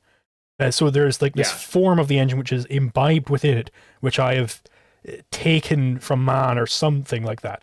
Right, and that's where it gets into sort of Platonism to me. It just seems like this Platonist idea that you can own a form of something. I don't think that's valid. The guy owns form is a because either I own all those individual things. If I own all those individual things, I'm allowed to do what I want with them. For the purposes of the discussion, that'll be fine, right? If I'm allowed to do what I want with them, then I'm not allowed to do what I want with the form. Well, then you got a contradiction. But form and matter are real physical facts. So you truly have full dominion over the matter. There's no question about that. You own the matter, but certain forms are owned by others. Certain arrangements of matter are the property of other people's minds. They don't have full dominion. Forms, arrangements are true. It's not a Platonic BS abstraction. That's a real thing. Forms are real physical things. Arrangements of matter are real. And if Mon was the creator of that is the deviser of that arrangement, he has a property in it. It is a result of his efforts. But if I truly do have full dominion over this property that I own, then I would be able to arrange it however I want, or else I don't have full dominion. That I have some, what would we call it? A negative over the matter. Yeah, the matter, yeah, exactly. The matter that I own, if I had full dominion over that, then I'd be allowed to arrange it however. I'm one nut away from completing the engine, then I put it in. That's when you're saying something wrong has happened, and this is why I call it a negative easement, and why Kinsella calls it a negative easement. Because you're saying I don't have full dominion over this matter because I can't put it together in this last step. If I did have full dominion, then I would be allowed to do that. So what is this actually? I don't have full dominion. There is this negative easement being placed upon me, and that's why it's not a property right. It's a negative easement. It's saying how I'm allowed to use my own property. So the physical property. But I don't think they're clashing, and that's why one needs to be separated from the other. No, but look, so when I say you have dominion over, like, so it's funny because my broad physical categories are actually coming in here. So, um, like the way I would put it is you have full dominion over. I guess I shouldn't have said the matter. You have full dominion over the material entities. What's a material entity? A material entity is an entity whose properties follow from the matter it's made out of. A formal entity is an entity whose properties follow from the form, the arrangement of the materials. So I'll give some examples. So man, qua man, is a formal entity. The particular materials he's made out of is not what gives rise to his manly properties. His rather it's the yes it's the form. It's not the material, it's the form, because obviously as yes this is Iman's gonna flex for us as well. So so the because as we know, man's materials get replaced constantly. We eat and you know and excrete, and regardless of those material changes, the form remains and the basic properties remain. So the basic properties of man are a result of the form, not the matter. Now, in the case of the engine, in the case of these engine parts, you have the right, you have complete dominion over all of the material. You have complete dominion over any material entity that you might construct over this. So, for example, if you use it as a paperweight, this arrangement of parts qua paperweight, that's a material property. It's a property that comes from just the sheer material properties of the parts. But you don't have dominion over every conceivable formal property that could arise from the arrangements of these parts, because the formal entity is a result of these particular formal entities we're talking about, like an engine, are a result of someone else's mind. So you don't have, so there really is a distinction between formal properties and material properties, and therefore a distinction between the kinds of formal entities and material entities you can make out of materials. And so there's a real distinction here. It's not just this BS Platonic thing. Do you want to say something? So I don't think you run into contradictions there. I'm writing something down. If you want to go first, you can. Yeah. Sure. So I am wondering. I was going down this like path in my mind, where I'm not sure if it leads to anything. Where basically I was imagining that, you know, this engine, like I just happen, like in space, all these materials were like bumping around, and they happen to get into some more useful form, the form of an engine. So it seems like there could be formal entities arising in nature in this way, and I was wondering, Yeah. you know, how does the IP around that work? Like, let's say that happened like 1,000 years ago, and then man, you know, came up with it now. It seems like you could have questions there, but I'm not sure what path to go down in that way. I will say, you know, obviously before man jumps back in, even if this contradiction does fail, we still do have that other contradiction, which I'm much more confident on. I've thought more about. So let's finish. Let's hear from Mon, and then we'll go to the other contradiction, because I think, because I have a meta point that addresses these contradictions generally. See, like the way I see it is, let's say I come up with an idea and I tell it to someone, and let's say they completely first-handedly understand that idea, right? And I am still the originator of that idea, but now the thing in their head, like the whatever, like neural passages, whatever, like that's a separate thing. Like it is identical to my, I'm the first one who created that in my head. The thing in their head now is something new, right? Like, it's same in like you get what I mean? Like that I don't own that now. I own what's in my head, right? Like my head, like you can't, uh, come in without my consent and, pluck the idea out of my head through some machine or a neurological pill or whatever. But the other person which now knows this, right? Like, he has done me, like, he has done me no material harm in now paying it, like, now let's say paying it forward, right? Like, it is not, it's not a force issue. It really is a moral issue for me. I don't see where force is coming in here. Like that's my main issue. Like, where is force coming in, right? Like, because if I must forcefully stop this man from selling my engines or telling my ideas forward, then that my use of force has to be justified. I cannot initiate force willy-nilly. I must show that he first initiated, and my thing is retaliation, right? And so, like, that's where I am. Like, I don't see where force is here. I do see he's doing something wrong. He's ignoring the causality that is implicit in me telling the idea. He's ignoring my achievement. That is immoral, Yeah. but I don't see force, and so that thus I say immoral but not illegal,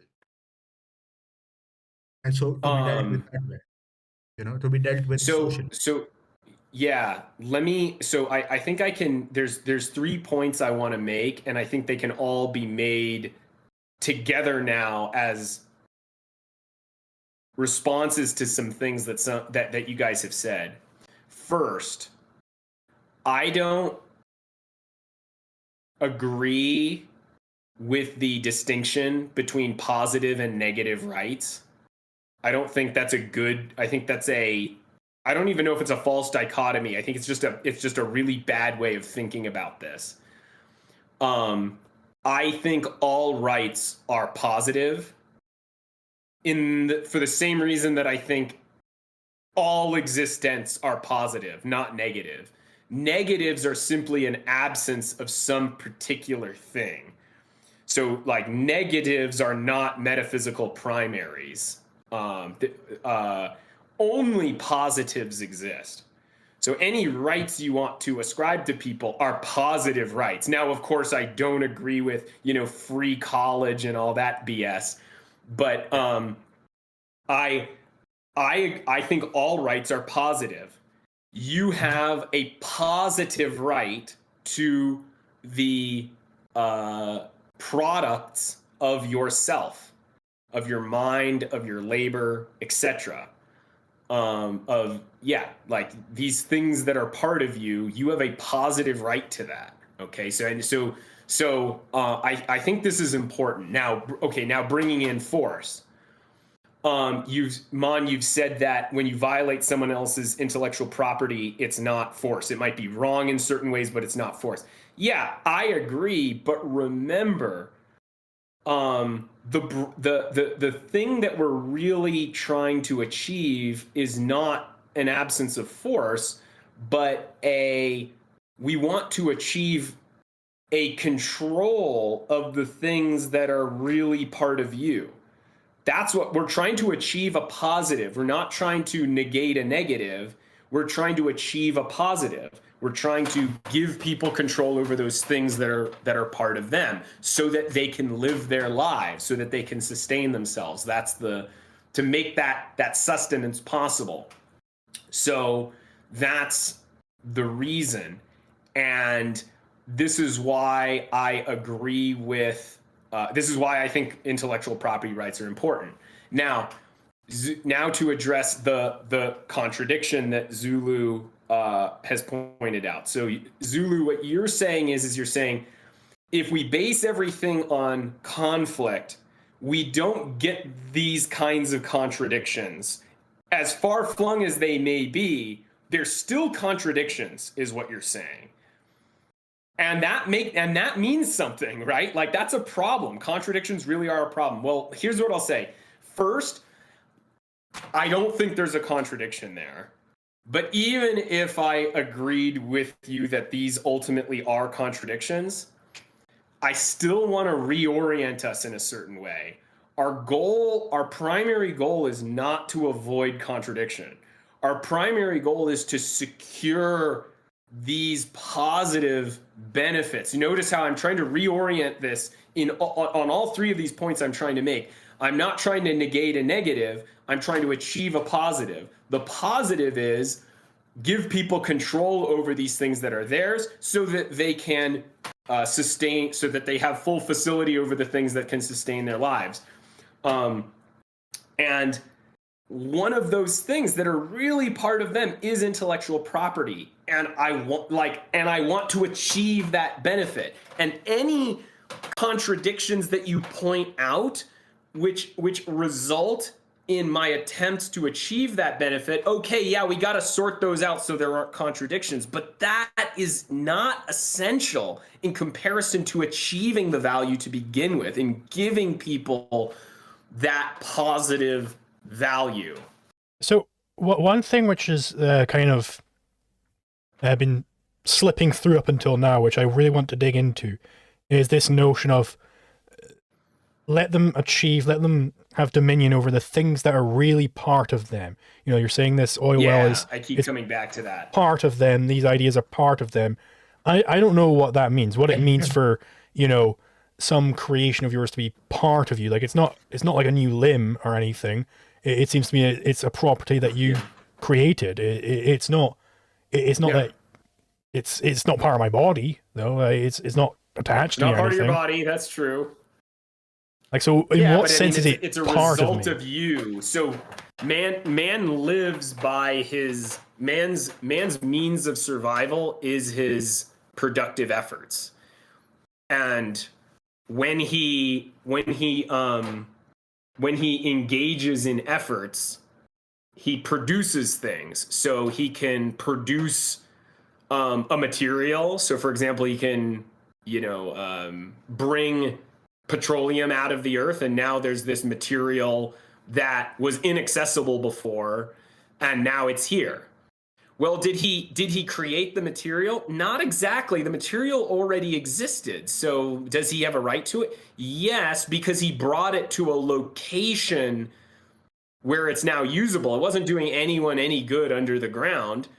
So he didn't exactly produce the material. He produced its location, this useful location. So even in this case, we don't want to restrict property claims just to materials, because in this case, again, it's not really the material that was produced by the person. It was the particular useful location of that material. In like form, if I take a bunch of materials, if I buy a bunch of materials from people and then, arrange it into a cello, let's say, then that's mine. Like that arrangement, that particular unit, that cello, regardless of who I have to pay for the intellectual property regarding cellos. I mean, they're dead now and we don't have any idea who created those, I don't think. So there'd be no one to pay in today's world. But, that particular unit, that arrangement is mine. And I bought the materials, so the materials were mine, and then the arrangement is now mine. That's really a product of my efforts. Now, why do we want people to have the right over the products of their efforts? Well, because that's our means of survival. We want to secure people. We want people to be secure in these things that are the product of their means of survival. So again, I'm trying to achieve this positive. I'm trying to make life and flourishing possible for people by giving me, and then obviously I got to give it to everyone else, this value, this ability to act in this way. And broadly, and why? Because that's how we live, is we produce things. We produce, and things here has to be broadly understood, because it's not just materials. It's locations of materials, it's arrangements of materials, it's ideas, there's all kinds of things we can produce in order to make our living. So there are a few paths to potentially go down here. I've noted them all down. I think the first, just to clarify, so you're saying the sense in which it's really part of them. What you're meaning by that is you want them to have a right over the product of their efforts. Like, what specific right? Like, what does it mean to have a right over the product of your efforts? That you can exclude people from those products? That you can use those products? Like, what specifically is the right here? This right is used in a lot of ways. So I would say the right is that you have a right to you have the right to fully control the products of your own efforts, because that is how we make a living, is by producing things. And if you don't have the right to control the things you produce, to use and dispose of, I think that's what Rand says. Maybe use and dispose of is better than control. If you don't have the right to use and dispose of the products of your own efforts, then you don't have the right to live. And one of the things that you produce is intellectual. So if we're not sure how to administrate that in certain cases, that's too bad. That sucks that we can't do it. But just because we cannot fully grant people this benefit doesn't mean that we should fail to grant them the benefit in ways that we can. It is imperfect. It is inconsistent, but that doesn't mean we shouldn't do it where we can, because it's a good thing. The more we grant people this benefit, the better off everyone's going to be. The better off. Yeah, that's it. So, can I give up? If you want to go Zulu, you can go. You can go. I was gonna go down a tangent here. You go ahead. Okay. So one counter that I have here. Okay. One counter that I might have here is that if we are, saying that, okay, we are allowed to initiate force here because this thing, like plagiarizing someone else's ideas, in effect, like, violating someone's IP, that is anti-mind in the same way that force is. Like, then, like, where's the principal difference? Because lying to someone is also anti-mind, right? So why am I not allowed to, go beat up a liar? Like, why is that wrong? Right? So we do need a distinction on where force is legitimate and where it is not, right? And that's where I go. Like, the fact of force comes from the fact of scarcity, and so this is the neat realm of morality where we are allowed to initiate force, and this is the neat realm of morality where we're not.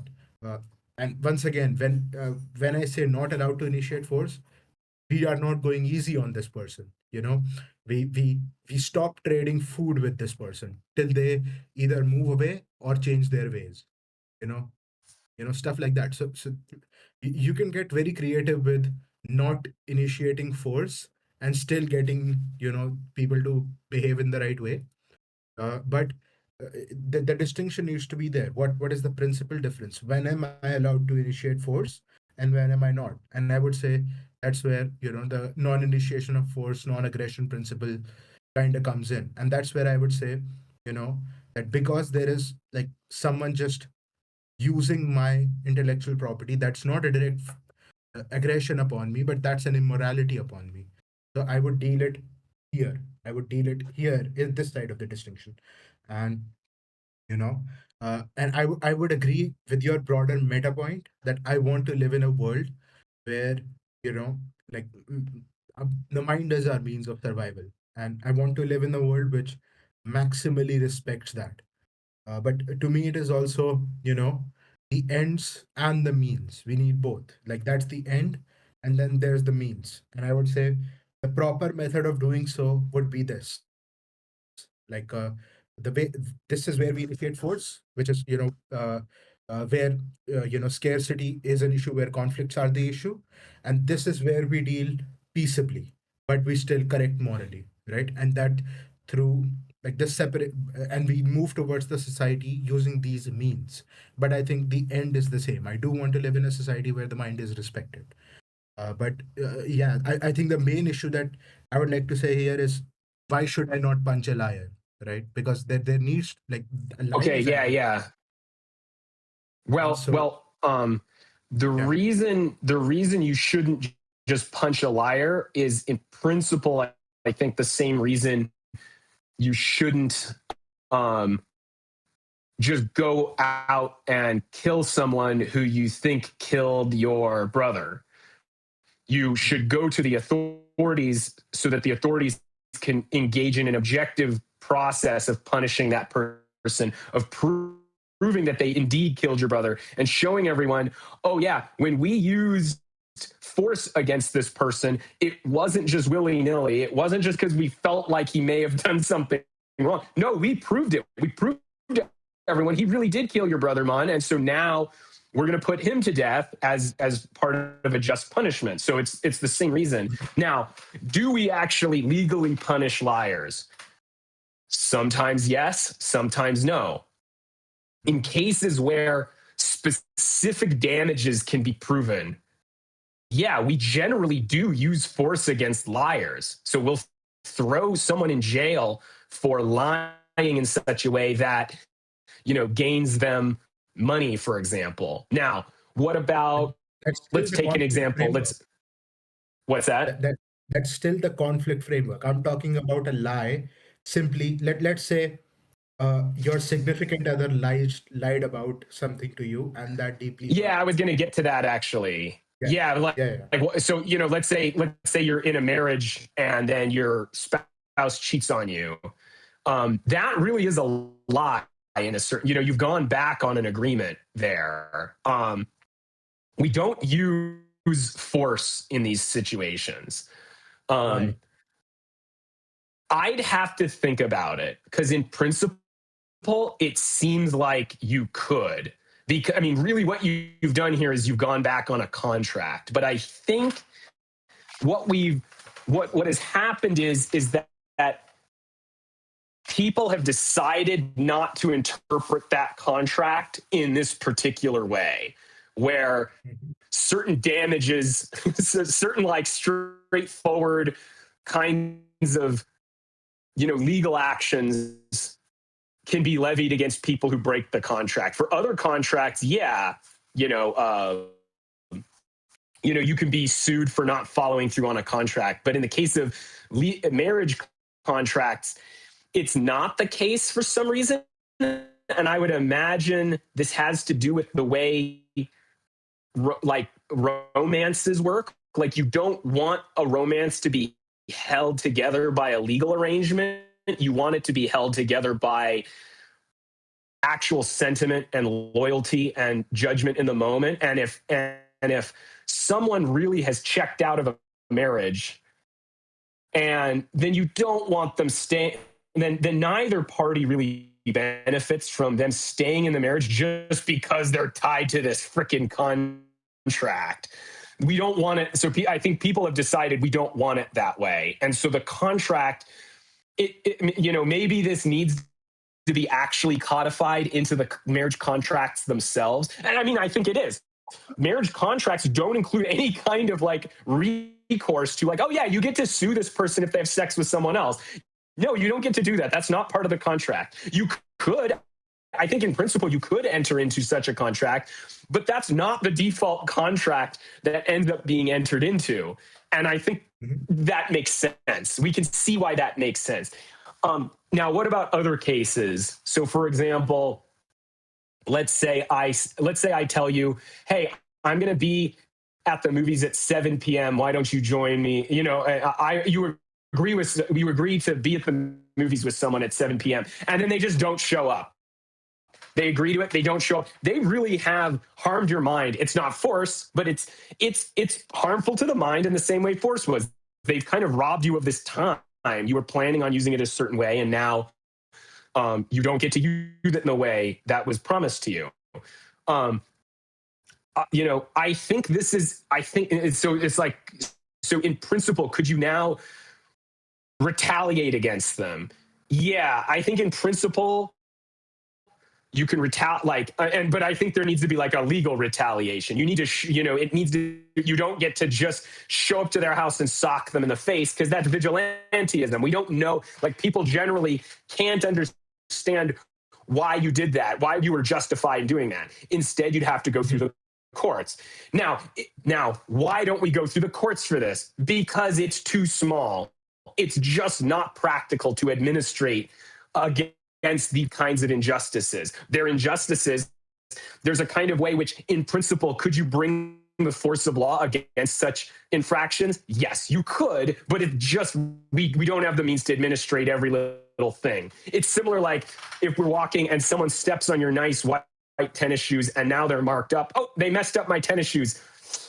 Sorry, like, too bad. We're not going to do legal proceedings over this. We're not going to do legal proceedings over someone opening their car door and dinging yours. It's just too small. Yeah, they did. It's force. Sorry, it's just too small, though. So I think that's the kind of thing that leads into this. And once again, just because we can't be consistent on issues like this doesn't mean it isn't of value to enforce it as much as is reasonably possible. The more it gets enforced, the better off we are. If there was some kind of way to administrate a minor punishment against people who waste your time, we should do it. It just happens that, like, logistically, it's too hard to get, it's not worth it.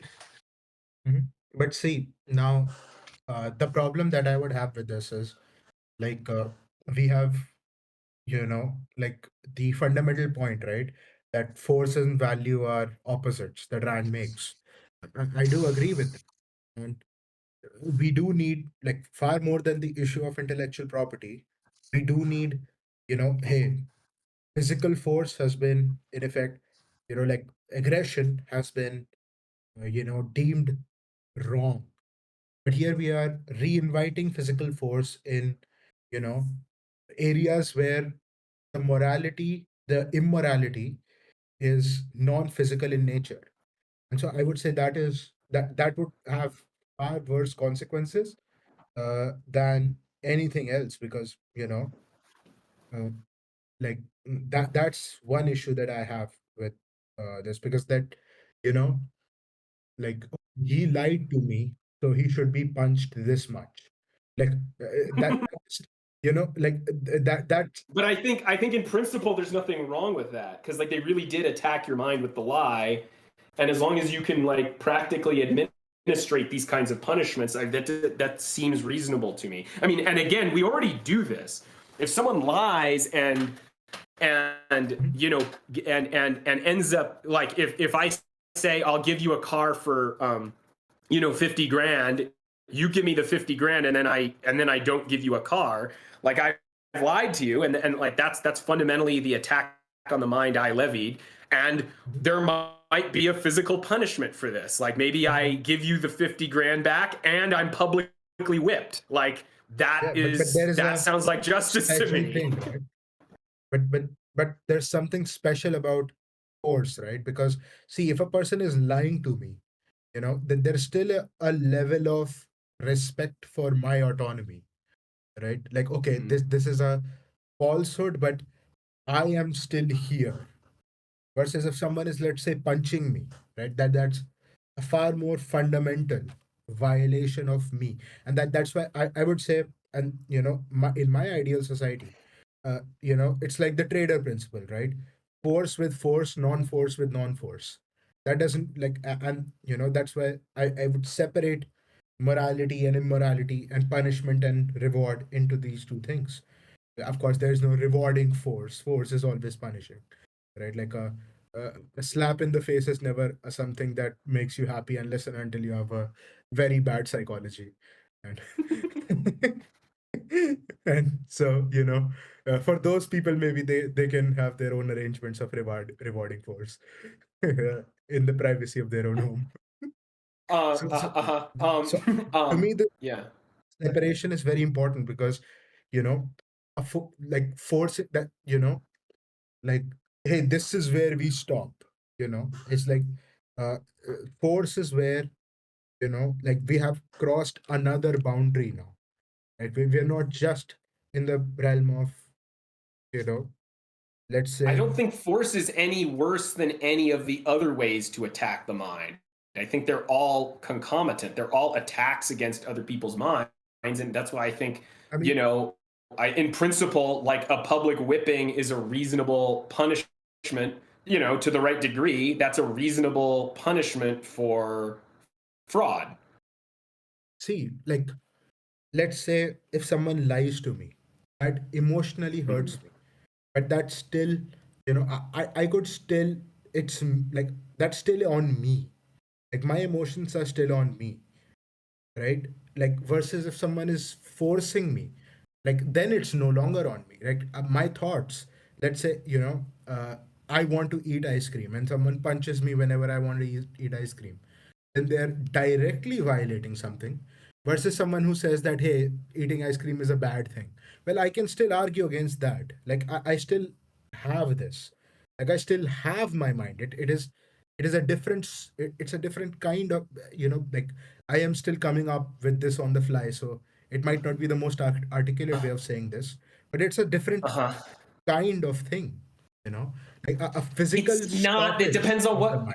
Well, but you're okay. So you're talking about some kind of lie that hurts your feelings, like I lie to you, and therefore it let you down, Yeah, but and that's still on me. but Like, that's not necessarily like there's the part of the lie that let you down and hurt your feelings, and then there's the part of the lie that was truly an attack against your mind.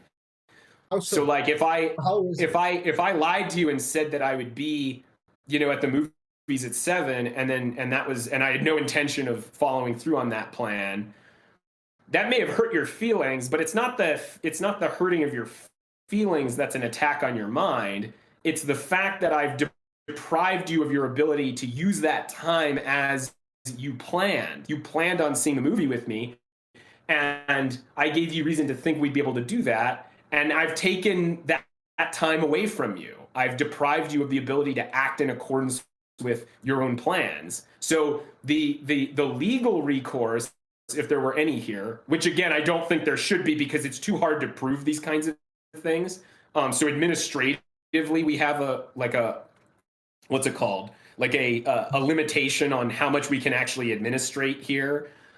But like in principle, yeah, we can punish. The government can punish that because you really did get deprived of your thing. But can they punish you if I say, if let's say I make a bunch of criticisms of you, like, I don't think, and let's say I'm mean about it. I say, oh, yeah, the way you think about philosophy is stupid, and now I've hurt your feelings, but That's getting there's no clipped. legal recourse, like that's, I can just say, look, that's my opinion of how Mon thinks. I think Mon is really a failure intellectually in these ways. And it's just like, well, that's just my freedom of speech. It's not pleasant, but it's just, and here's the other thing. There's a lot of people who actually deserve this kind of criticism. There's a lot of people who really are stupid and should be called stupid. So, and that, like, and there's no You want there's to have a no little attack laugh? on the mind there. And You similarly, want to like, have a little here's laugh? another example. What's I that? just figured something out. It will make you chuckle. Uh-huh. In your attack of showing me how it's really an attack on my mind, you said that you robbed me of my time, you know, Mhm. Yeah. and that's relevant because time is scarce. Yeah, but I mean, I think I just keep coming back to the fact that scarcity conditions all of these concerns. It's true, Mhm. but it's not the prime. It See, then the doesn't get to the conflict was primary over the time. The benefit we're conflict trying was over to. the conflict wasn't over the lie. The conflict was over, you know, basically breaking a verbal contract. Like Yeah, but I think the conflict has to rules. Yeah, always be over something scarce. Like, if that's it's simple, true. right? Exactly. And Yeah. So again, Mhm. conflict. So like scarcity is conditioning all of these things, but the prime, like, I really want to frame this in terms of the primary benefit I'm trying to achieve, not the negative I'm trying to eliminate. It's true that conflict, in the way you guys are defining it, yeah, that's a negative. But what is it that but let's focus on the real issue. The real issue is always the positive we're trying to achieve. And the positive we're trying to achieve is control over the things we need control over in order to live our lives. That's the positive we're trying to achieve. So I think like that is really the thing that motivates law, is to allow human beings to interact with one another in a way that still allows them to make their own living without impinging on one another's ability to make a living. So let's go into this. This is like your positive case for the positive we're trying to achieve is to have control over those things that allow us to live. Now, sure, but the question is, what are you actually able to have control over as it pertains to law? Well, it's things that are scarce. What are you controlling when it comes to an idea? Are you actually controlling that idea? No, not really, because the idea is already spread. It's already gone into somebody's mind, right? You can't stop that at all. There's no means possible to prevent someone, to have someone unhear something or whatever. So what are you literally controlling? Well, you're literally controlling their property, their physical, actual property. You're not literally controlling the idea.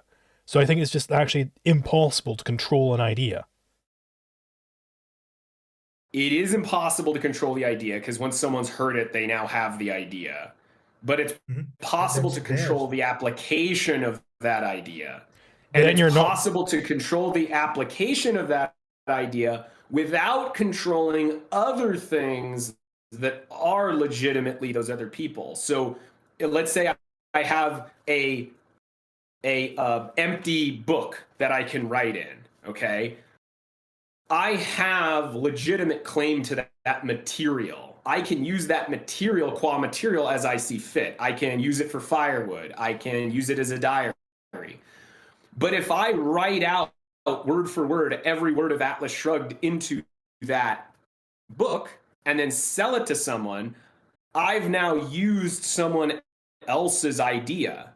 And so she has the right to have the government intervene on her behalf to prevent someone from using her idea. Why? Because it's good that she has control over her intellectual product. But again, she's not actually exercising control over the idea there. The idea is the thing that she created. The idea of Atlas Shrugged. It's not the idea, it's the application of the idea. Yeah.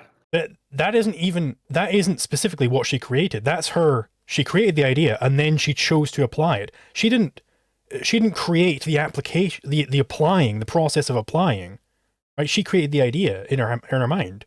So if it's only, she's only allowed to control the printing press. Yeah, if she's only allowed to control the thing she actually created, right. Well, this isn't the thing she created. This is taking the thing she created in her mind and realizing it. That's a process of moving the thing she created from one form into another form, right? But that's not actually the thing she created. That's a process of like almost like piping it through her body or whatever. But that's not there's nothing being created there. It's already been created in her mind. I mean, I guess saying the application might be a little bit too, that might not be clear, but let's see, like you can't control the ideas because once someone has them, they have them, and you also can't administrate giving credit to those who originated the ideas. If I learn some great ideas in Atlas Shrugged and then I tell someone else about it, there's no way to administrate paying Ayn Rand for that contribution that she made to this third party. So we just, I mean, it would be great if there was, but there just isn't a reasonable way to do that. But we, I don't see how. Which is basically, what was your way again? Make it a social norm. Like make it that whenever someone is. Oh, I see. Yeah, right. Yeah, I think there isn't a practical way to actually have the state come in and do this without becoming like terribly like tyrannical and getting way too far up into everyone's business. But yeah, but Exactly. you can enforce certain Hence social my norms. separation. Hence my Yeah, separation. but yeah, so that's good, but we're like, let me think here. Like it doesn't change the fact that, I mean, then you're agreeing with me in principle. You're saying that Ayn Rand has a right to these intellectual products that she's produced, and I'd say she has a If you are right using, to. if you're using And yeah, I right mean, look, in she the has a right to moral the sense. idea, and she has a right. Look, she has a right to the idea also. It's just that we can't administrate control over those ideas. But we can have some social norms where we give her appropriate credit for those ideas. When I pass on the idea to someone else, I'm going to say that's Ayn Rand's idea because I don't want to take credit for something that isn't mine. I do And that. when people do this, then we properly think ill of such people, or judge them mildly. I'm saying that I don't agree with, in principle, that you can own the idea, because specifically, even if we take your positive case, the positive we're trying to achieve, which is that you should have a right to control things that you produce, well, it's literally actually not possible to control an idea that you produce. I don't think that's possible. So yeah, right, we would have to amend that it initial positive case where, the things that you can literally actually control, right? That could be implicit within there. But then, because you can't actually literally control the idea, you can only control physical actual things. Therefore, there can't be such a thing as an intellectual property right. You can, but you can control the physical. You can control certain aspects of the physical expression of that idea, including like printing the novel. And so to the extent that we can enforce this kind of control, it's a good thing to do so, because it allows people to make their living on the products of their mind. Right. So then the question would be, should you have the right to control this printing press, which is printing out this novel? You see it printing your novel. Should you have the right to control that? Well, did you create that printing press? Did you produce that? Did you produce the actual physical ink on the paper and everything? No, you didn't. So if you should only have the right to control those things that you produced, well, then you shouldn't have the right to control those things. You do not have the right to control that printing press generally, but you have the right to prevent it from that's control. Printing Atlas Shrugged, because Atlas Shrugged is yours. But that's still not controlling the idea, though. You're not controlling the idea there. You're controlling a certain way of expressing the idea. Right, which means controlling that printing press in this way. In this limited capacity, you have the right to control the printing press. You're allowed to prevent that person from printing Atlas Shrugged without your permission. What specifically have you produced there? If we're talking about you're allowed to control the printing press in this specific way, did you produce the printing press being used in that way? Like, what does that mean? Like, what is the thing that you produce? Yes. Without her writing Atlas Shrugged, the printing press would not be able to print Atlas Shrugged. What if the printing press just printed out every possible string of characters of that length? That is not possible. Possible on a computer. And even if it were, so that's literally metaphysically impossible. On a computer it is, though. So let's say instead it's an SSD. But okay, fine. Let's say it is possible. Finding the particular combination of letters would require Ayn Rand. If all of these combinations exist, then they still exist in this massive database, and you'd have to select the useful one. And so whoever had the ability to select that one, that's Ayn Rand. Like, then they no longer own the process of actually putting it into the SSD or whatever, or the Library of Babel or whatever it is. Yeah. Right. They no longer own that process. Yeah, so right. But then what do they own? Because they can't own that thing then. Because they would own the selection. Because specifically, you said that they own that thing because it couldn't do that otherwise. But in principle, it is possible for these things to do that otherwise. So what does it mean to own the selection? Like, what does that mean? Like, if we had this massive library, I feel like that's pretty straightforward. You have this massive library, which of bazillions of books, most of which are utter gibberish. And so, like, selecting which one you're actually going to read and distribute to people, that is a very difficult process. In order to engage in that process, you'd have to be Ayn Rand, who came up with the book. So even if that particular combination of letters exists somewhere, it's like the oil in the ground. No one, like, it's not available to human consumption yet. So the process of selection really is a real thing, and only Ayn Rand would be able to make that process of selection. Well, let's talk about what this process of selection literally is. What it literally is just having the ideas. That's already the process of selecting out of this library. So then you're saying that you do have the right to control the ideas. In principle, you do. But it just so happens we cannot administrate such control. But the second you have told that process of selection to somebody else, they've already done that process of selection. In the process of you telling the process of selection, they've performed it. Mm-hmm.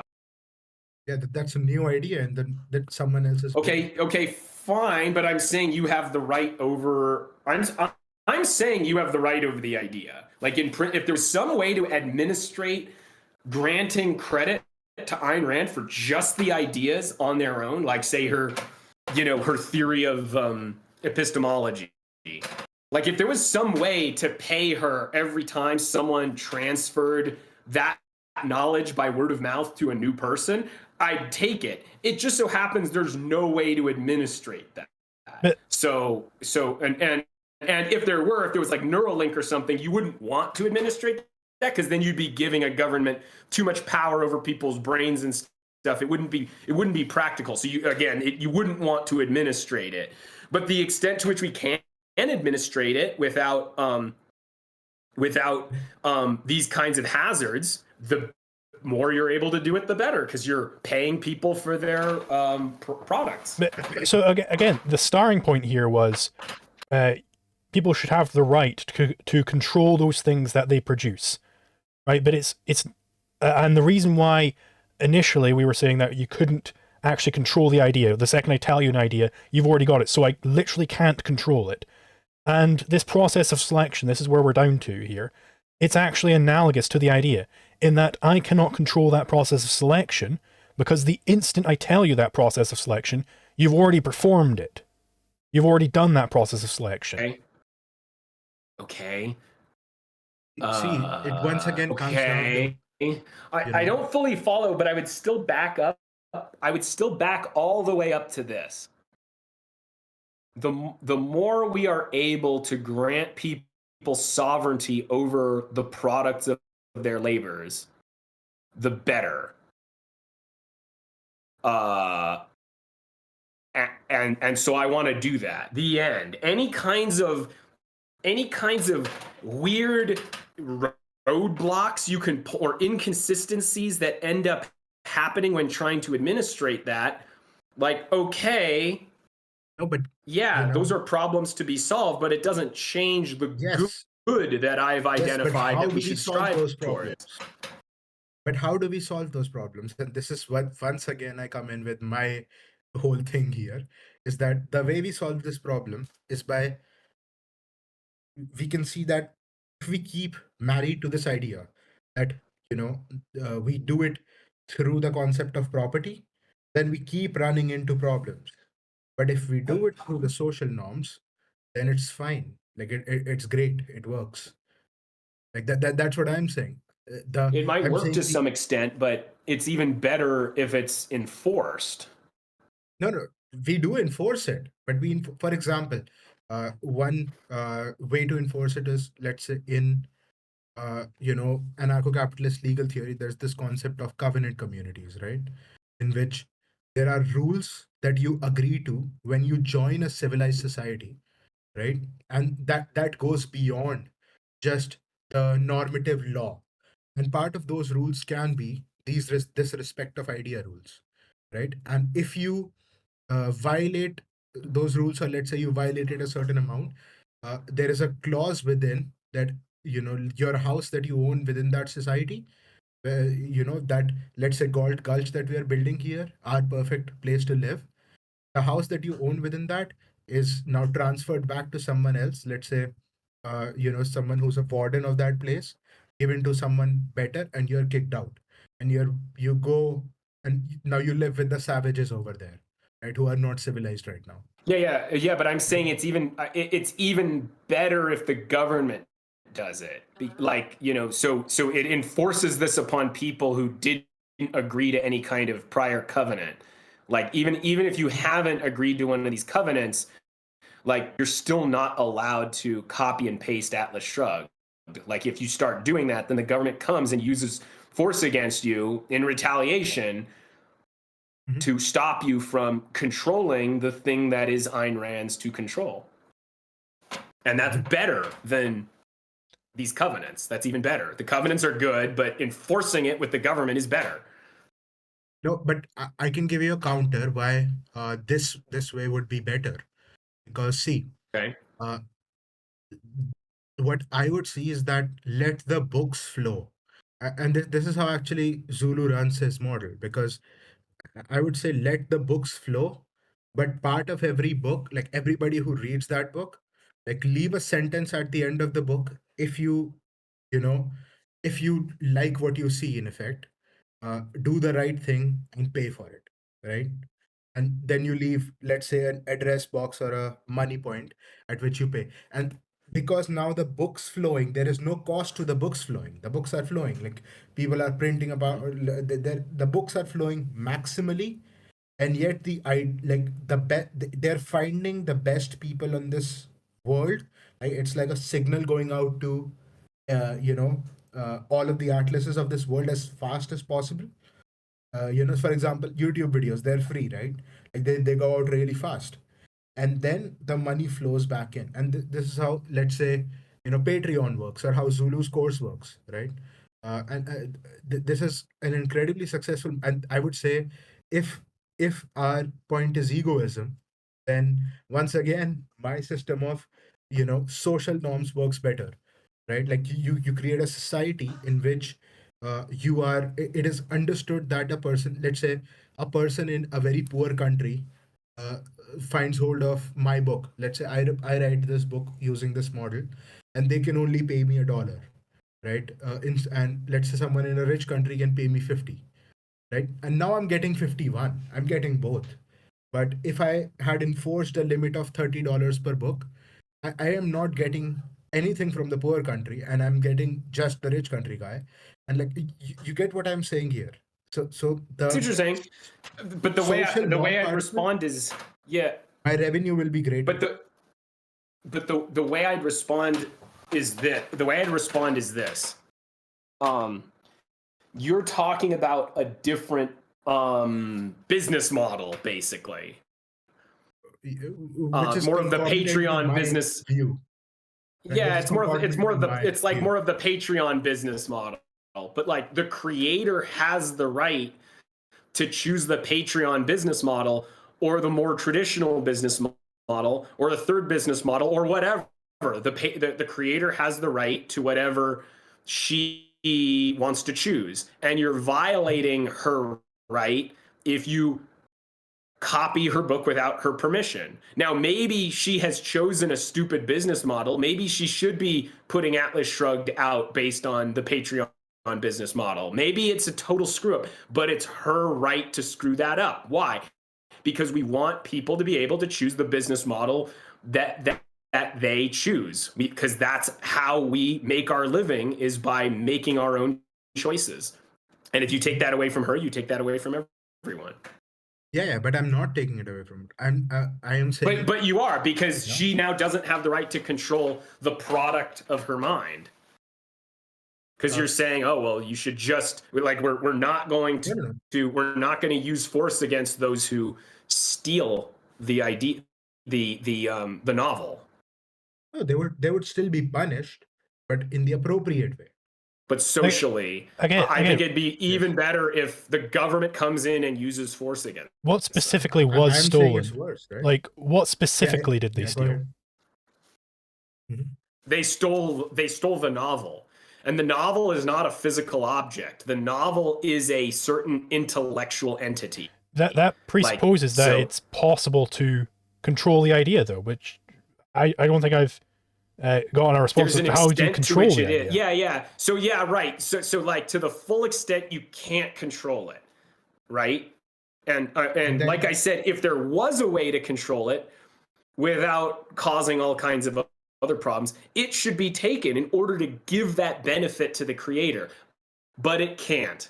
What can we give control of the creator to, though? Wait. What sorts of things can we give to the creator, though? We can give her control over who prints the novel. Which means controlling things she didn't yeah. produce, though. I don't think so. I think, but because you're only controlling the printing press insofar as it is printing her novel. But that is still So partial you're giving control. her control over some that. That's partial. Which means partial control. Which means you no longer have full control over the things you produce, because you're losing some partial control over it. You produced the printing press. You did not produce the ability to print Atlas Shrugged. You did not think of that arrangement of words. Well, but again, then we just go back to the Library of Babel, right, where it becomes the selection that you control. But actually, you can't control the selection either, because it's the exact same way as an idea is. When you tell someone that idea, they instantly get it in their head. They have no choice over that. Same with the selection. As I tell you the selection process, you're actually doing that selection process already. You've already once you get to the end of that selection process and you know the way to select Atlas Shrugged from it, you've already done that selection process. You've already selected out Atlas Shrugged, and it's only a matter of you going out and picking it up or whatever. Right, but we can't control the selection process, but we can control you taking that selection and then offering it as a PDF to people online for free. You don't have the right to do that. Well, why not? I own my computer. I've already done the selection process. She doesn't own that yet, right? So she doesn't own the selection process. Yeah, but what does she own about my you publishing? don't have the right to the selection process either. It just so happens we can't enforce Ayn Rand's right over the selection process, but we can stop you. How does she have a right in the first place if you start handing the PDF out? Because having that right in the first place means a right to control, which means she can control it. We've already established she can't, in fact, control that. Yeah, but there's a difference between the moral right to control it and like the administrative ability of actually granting that control to the creator. I mean, like, just actually, like, on an epistemological level, you cannot control that thing. It's literally just impossible to control that thing. Because just like an idea, the second I tell it to you, and this is why it's the same as, because I think it is literally the same as an idea. Right. Because the second I tell you that idea, it's gone. So I literally can't control it. Yeah. So she has a right to it. She has a sort of right to it, but we can't give her that benefit. We can't give her the benefit of somehow profiting each time each new person learns by word of mouth her ideas, but we can grant her other things. And to the extent we can, that's in our interest, because then we're granting ourselves those same benefits. Well, yeah, that's a very different thing. That's just saying it's in your, like, I can get any Kinsella book I want for free. But as it happens, I pay for Kinsella books because it's in my interests that Kinsella keeps writing those books. That's a whole different thing. That's perfectly fine. If that's the statement you want to make. But that's not the strong statement of IP, which is that she's actually allowed to come in and prevent me from, Kinsella will be allowed to come in and say, are you publishing on that server my books? And start smashing my server, right? That would be the strong statement of IP. Yeah. And I mean, and that's what I agree with. I think, let's see. So I've said what I want to say on this. Mm-hmm. Are there any other statements you guys have on this topic or on the related topics we've raised before we log off for today? Mm-hmm. I would say two things. First would be that, let's say, when I tell someone an idea, it's and they understand it, it's theirs. It's part of their mind now, right? So that idea, it's not that my idea has gone over to them. It's just that we both now have this. It has replicated, right? And it can replicate ad infinitum from there on. Mm-hmm. And that's the problem that I have. Like, ownership, like the definition of ownership is the right to control, right? And if I do not have the ability to control, then how can I have the right to control it? It's anti-reality to ask for a right which is impossible.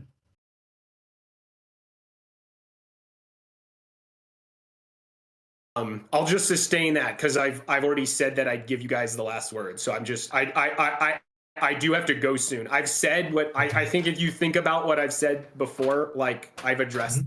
that. So I'll And just there's not I'll just there's stop. another Now, thing. you've gotten the last word, and that's where we'll leave No, that no, no.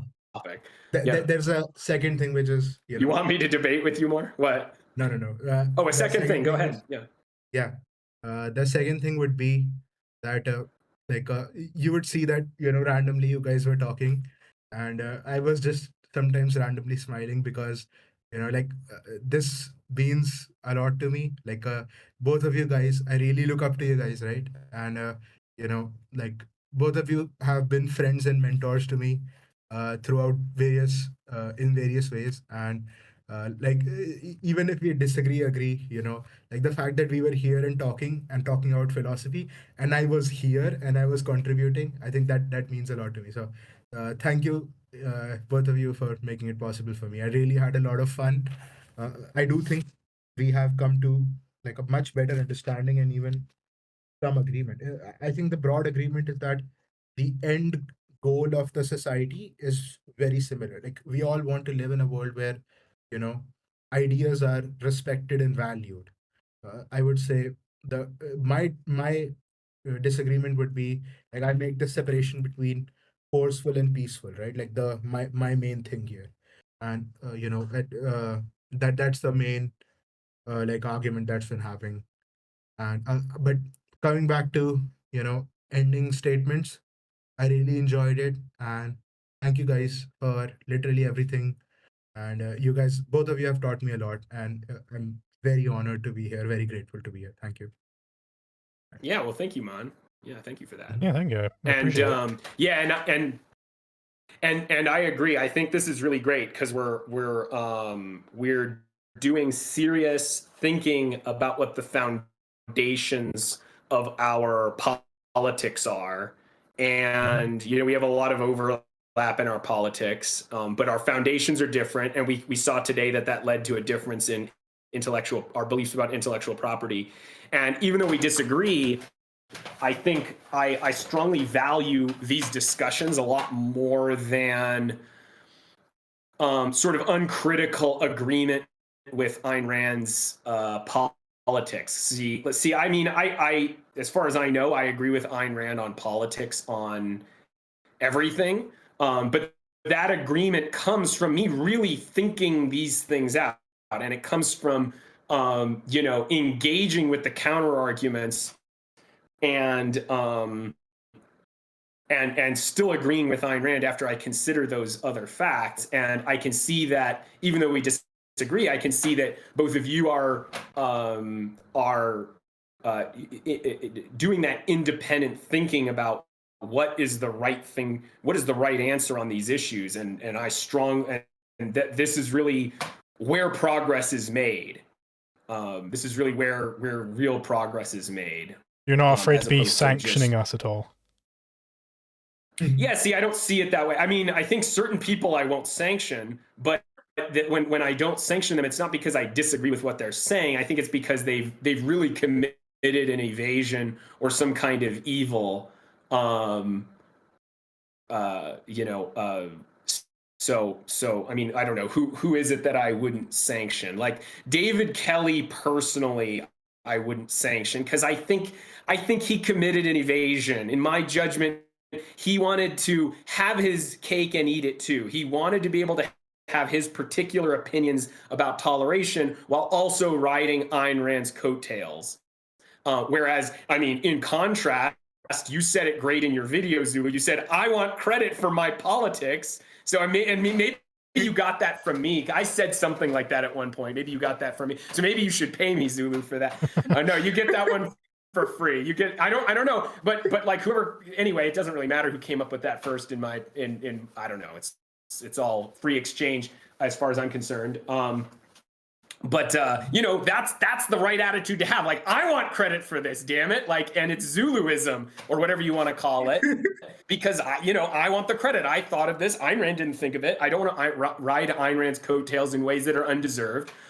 I want to give her credit where she's due, and then the rest of it came from me. So I think David Kelly in particular did some immorality on this. Whereas like his followers, I don't know, someone who happens to work for that Atlas Society organization, I don't know if they're like, do they know that he committed this mistake? I don't know, because it takes quite a bit of thinking to realize that he made that transgression. So like, do they understand the ins and outs of this? I don't know. Like, should I expect them to? I don't know. So yeah,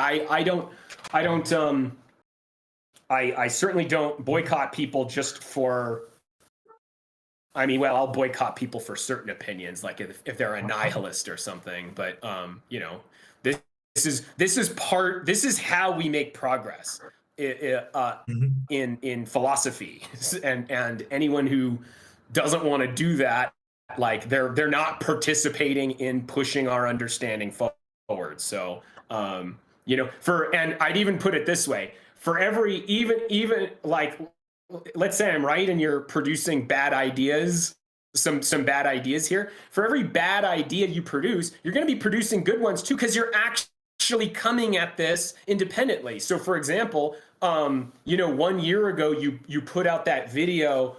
What was the name of the video? Anarcho-capitalism, responding to the critics. So in that video, you put forward your view of open objectivism. And I'm pretty sure I came to this independently, but I'm pretty sure you came to this first. I don't think you got this from me. I don't think I got it from you either. I think we just both kind of came to it. We came at the same time. That was it. Well, I think I came to it independently, but I think it was about 9 months ago, and you must have come up with this over a year ago. I just say we both panned it at the same time. Yeah, but whoever, but I can see you came up, regardless of who was first, I can see you came up with this independently. And like, you really, this idea of your version of open objectivism, that you have to take the like, what does objectivism mean? Well, it has to be the essentials of that philosophy. It can't just be the opinions of whatever person, no matter how important that person might be. That's not how you conceptualize the philosophy. You conceptualize it based on its essentials.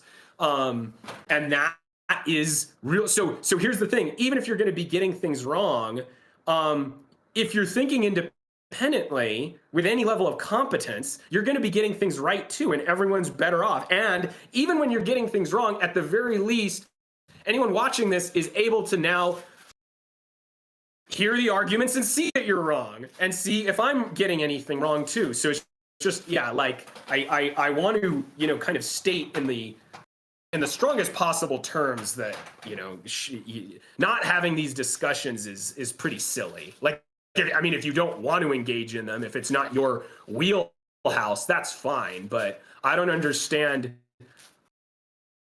how I'm sanctioning anything bad here. With certain people, yeah, because I think some people who call themselves anarchists are nihilists. Like, they have some really bad views. I've come across some people like that. But that's not what you two are at all. So. Yeah, the anarchists, like Zulu has said that in his video, like the section he made about anarcho-communist, contradiction in terms, according to me, right? Like, yeah, worst people you'll ever see, like not great, and maybe there's like one or two young ones who don't know what they're talking about, who will later grow up to become better, basically ANCAPs, the way I see it. Like I don't judge socialists till they turn 20, because like basically you picked up the first thing on the bookshelf. Okay, what's the next book you read? Like, after you're through 5 books, if you're still a socialist, then then I start judging. Hey, what's wrong with you, right? And it's like, and of course, like, maybe the person is so corrupted by that point that they never turn on their priors. But Yeah. what can you do? My Right? wife used to be a socialist until she came across objectivism, actually. Exactly. Yeah. I think that's part of why, it's important to spread these ideas, because if these ideas are not present on the battlefield, and when I say battlefield, I mean, the bookshelves, or the YouTube Yeah. videos, the YouTube recommendation sections, or so on and so forth, right? Yeah. Like, if they're not present and only the socialists are making these things, then they win, right? And only the Nazis are making these things, they win by default. Like Ayn Rand used to say, right? Like, they win by default. And so I do think it's very important that we continue to make these videos, and you know Well, I mean, and argue the in this. people who don't, the people who would say that as an objectivist, I shouldn't be like sanctioning anarchists. They're not coming at they're not saying that videos shouldn't be produced. I mean, a lot of those people are Yeah. producing their own videos, but Mhm. the reason I think these discussions are important is because, like, I want to engage with the actual innovators. I prefer innovators I disagree with to people I agree with who are not thinking critically about these issues. Mhm. So And that's also, because I think that's where the progress is actually made, even if you're going to be getting some things wrong. yeah, another problem with, let's say a blank, like, if you just hear the anarchist label and you're like, okay, this person is, I'm not going to talk to this person. Well, there goes, basically almost all natural law legal theorists, and not almost all, like the vast majority of free market economists today, right? They're gone, right? David Friedman's gone, Bob Murphy's gone. Like, who do you got left, right? Like, you got a very small percentage of people left, because most Well, I people mean, you think, might argue good riddance if their views are so bad you don't want to associate with are they them. that bad? That's the thing. Like, But at well, least I don't know. look. I don't know. I Mhm. haven't looked into those people closely enough. But I mean, I know that you two Mhm. are worth Yeah, talking to. So yeah. yeah. Mhm. But Cool. yeah, Any other statements before we go on this topic broadly? Or yeah. yeah. I think, like, another issue that I have is that, and I'm willing to be corrected on this. I think people use the word evil too lightly. Like, for me, evil is Hitler and Stalin, right? Like, someone, and of course, like Immanuel Kant, not just material evil, spiritual evil as well, right? And so, but like, some random person lying about not doing their homework today, I don't think that's I think that's bad. Like, there has to be bad, worse, and I like mean, that's a 15 other difference in great degree, worse. though. Exactly. I mean, it's a but difference in the degree degree. matters. Murder and Yeah. punching someone on their face is difference in degree, but the degree matters, Hmm. right? You can say that Hmm. cold-blooded murder is evil. Punching someone on Hmm. their face in a drunken bar brawl is wrong, but I wouldn't say it's evil. Like, there has Right. to be, like, the word evil has to mean, it has to have some gravity to it, and I people mean, throw it around. I don't think anyone involved in, like, saying not to sanction, not to have conversations with anarchists or whatever. I don't think they're saying that anarchists are necessarily evil. Yeah, Um, but then I mean, that's they the thing. understand. I think they understand the issue of degrees here. I mean, but the way they would put it is they would think of it this way, like, think of like Dave Smith. Like, he's not Hitler, but he did a lot of damage. He got a lot of people he deluded a lot of people from going from libertarians into basically conservatives, is my Yeah. understanding. Mhm. That's Yes. really bad. That's really deleterious. It's not Hitler, Yeah. but like, it's a minor evil, maybe is what you'd say. It's somewhere between Hitler and getting into a bar fight, right? Yeah. So Mhm. you really gotta denounce those people. And in the Yeah. judgment of some objectivists, that that negative judgment applies to all anarchists, and I just don't agree. I've heard what you guys have said, Yeah. and I disagree, but I can see that you guys are thinking things through and coming up with arguments that the objectivists need to answer. Mhm. And I you hope know, we can. like, And I mean, I'll tell you something else is like I'm gonna be on the lookout for whether I think you guys are really taking what I brought to the table today seriously. Like I can tell you I'm very much thinking of everything you guys are saying very seriously. Mon, you've given me certain arguments in favor of anarchism that, as I said, I can't answer, and maybe we can do a whole separate show on those. And I'm taking these seriously. I'm hearing the arguments. I'm saying, oh wow, yeah, I don't have an answer to that. Seems like they're right on that issue. And I, in order to continue earning these conversations, you gotta show me that what I'm saying is being taken into account. There is one example it's, I will say, it's which is where you talked about being inductive with the foundations of law. I hadn't heard it phrased that way before, and it basically removes a lot of modern theories of law, like the legal positivists, where they're just kind of arbitrarily coming up with like, and then the government does this, and then we've got a theory now. Where, yeah, I'll definitely be integrating that. And I think you're right about we need to frame it in terms of positives, not avoiding negatives. yes, I really took that as well. I think if you that's fantastic. If you really took that into account, I suspect that is going to turn you around on a lot of these issues, including IP. But if it doesn't, I want to hear your reason, because if you can say, yes, I agree, like there are these positives that we're trying to achieve, and the best ways to achieve those positives are, without IP, let's hear the argument. So, but yeah, that I'm really glad that you put that front and center, because to me that's the main thing I've contributed today is that positive is the remembering to like, okay, we got to frame everything in terms of positives. And I mean, you can have negatives too, but the negatives always have to be rooted in some kind of underlying positive. And I want to think more about, because standard objectivism does make this distinction that we also make, which is that the realm of force is something else, and then there is, let's say, immoral behavior which is not necessarily forceful behavior. Like, this distinction is very fundamental to my way of thinking as well. But as you've said, like, it's not, like, what's the principled problem in like lashing someone for lying, right? And not that you said exactly that, but like, I'm just saying it off of my head. But I do still strongly think there is a principal difference, but I want to develop that further.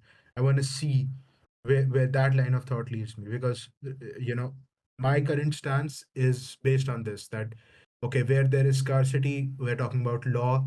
Where there is non-scarcity morality, we're talking about social pressure and all those other things. But if there is, like, if we are going at the fundamental and we are saying what is anti-mind, right, and that should be countered, well, is force special there? Is aggression special there? And I do think it is. And I need to really hone my argument on why I think it is, because I gave you that argument, but it was much more on the fly, right? Like, it was not refined enough. I want to refine that. Right. The positives point is very important as well. I really do think that, but and it is a broader point as well. It's not about just this issue. It's about everything, right? You don't just, like, the far more important thing is not saying why you're against something. It's saying what you're for, right? Like, that's what establishes your thing as the you know as the point, the main point. And I do, yeah. uh, yep. Being inductive as well, like, you gave the Ayn Rand quote as well. I've made, like, what, how many pages of notes are there? One, two, three, four, five, six. I made like 6 pages of notes, which I'll be going through and Wow, integrating. great. So Great. there's a lot that I will be seriously thinking about. Doesn't mean I'll come to agree with you. Maybe you come to agree with me, right? But I will be Yeah. taking it very seriously. Yeah. Yeah, good. Yep. Okay. Any last thoughts, Zulu, and then we'll sign off. Yep, I'm good. Cool. All right. Well, thanks again, guys.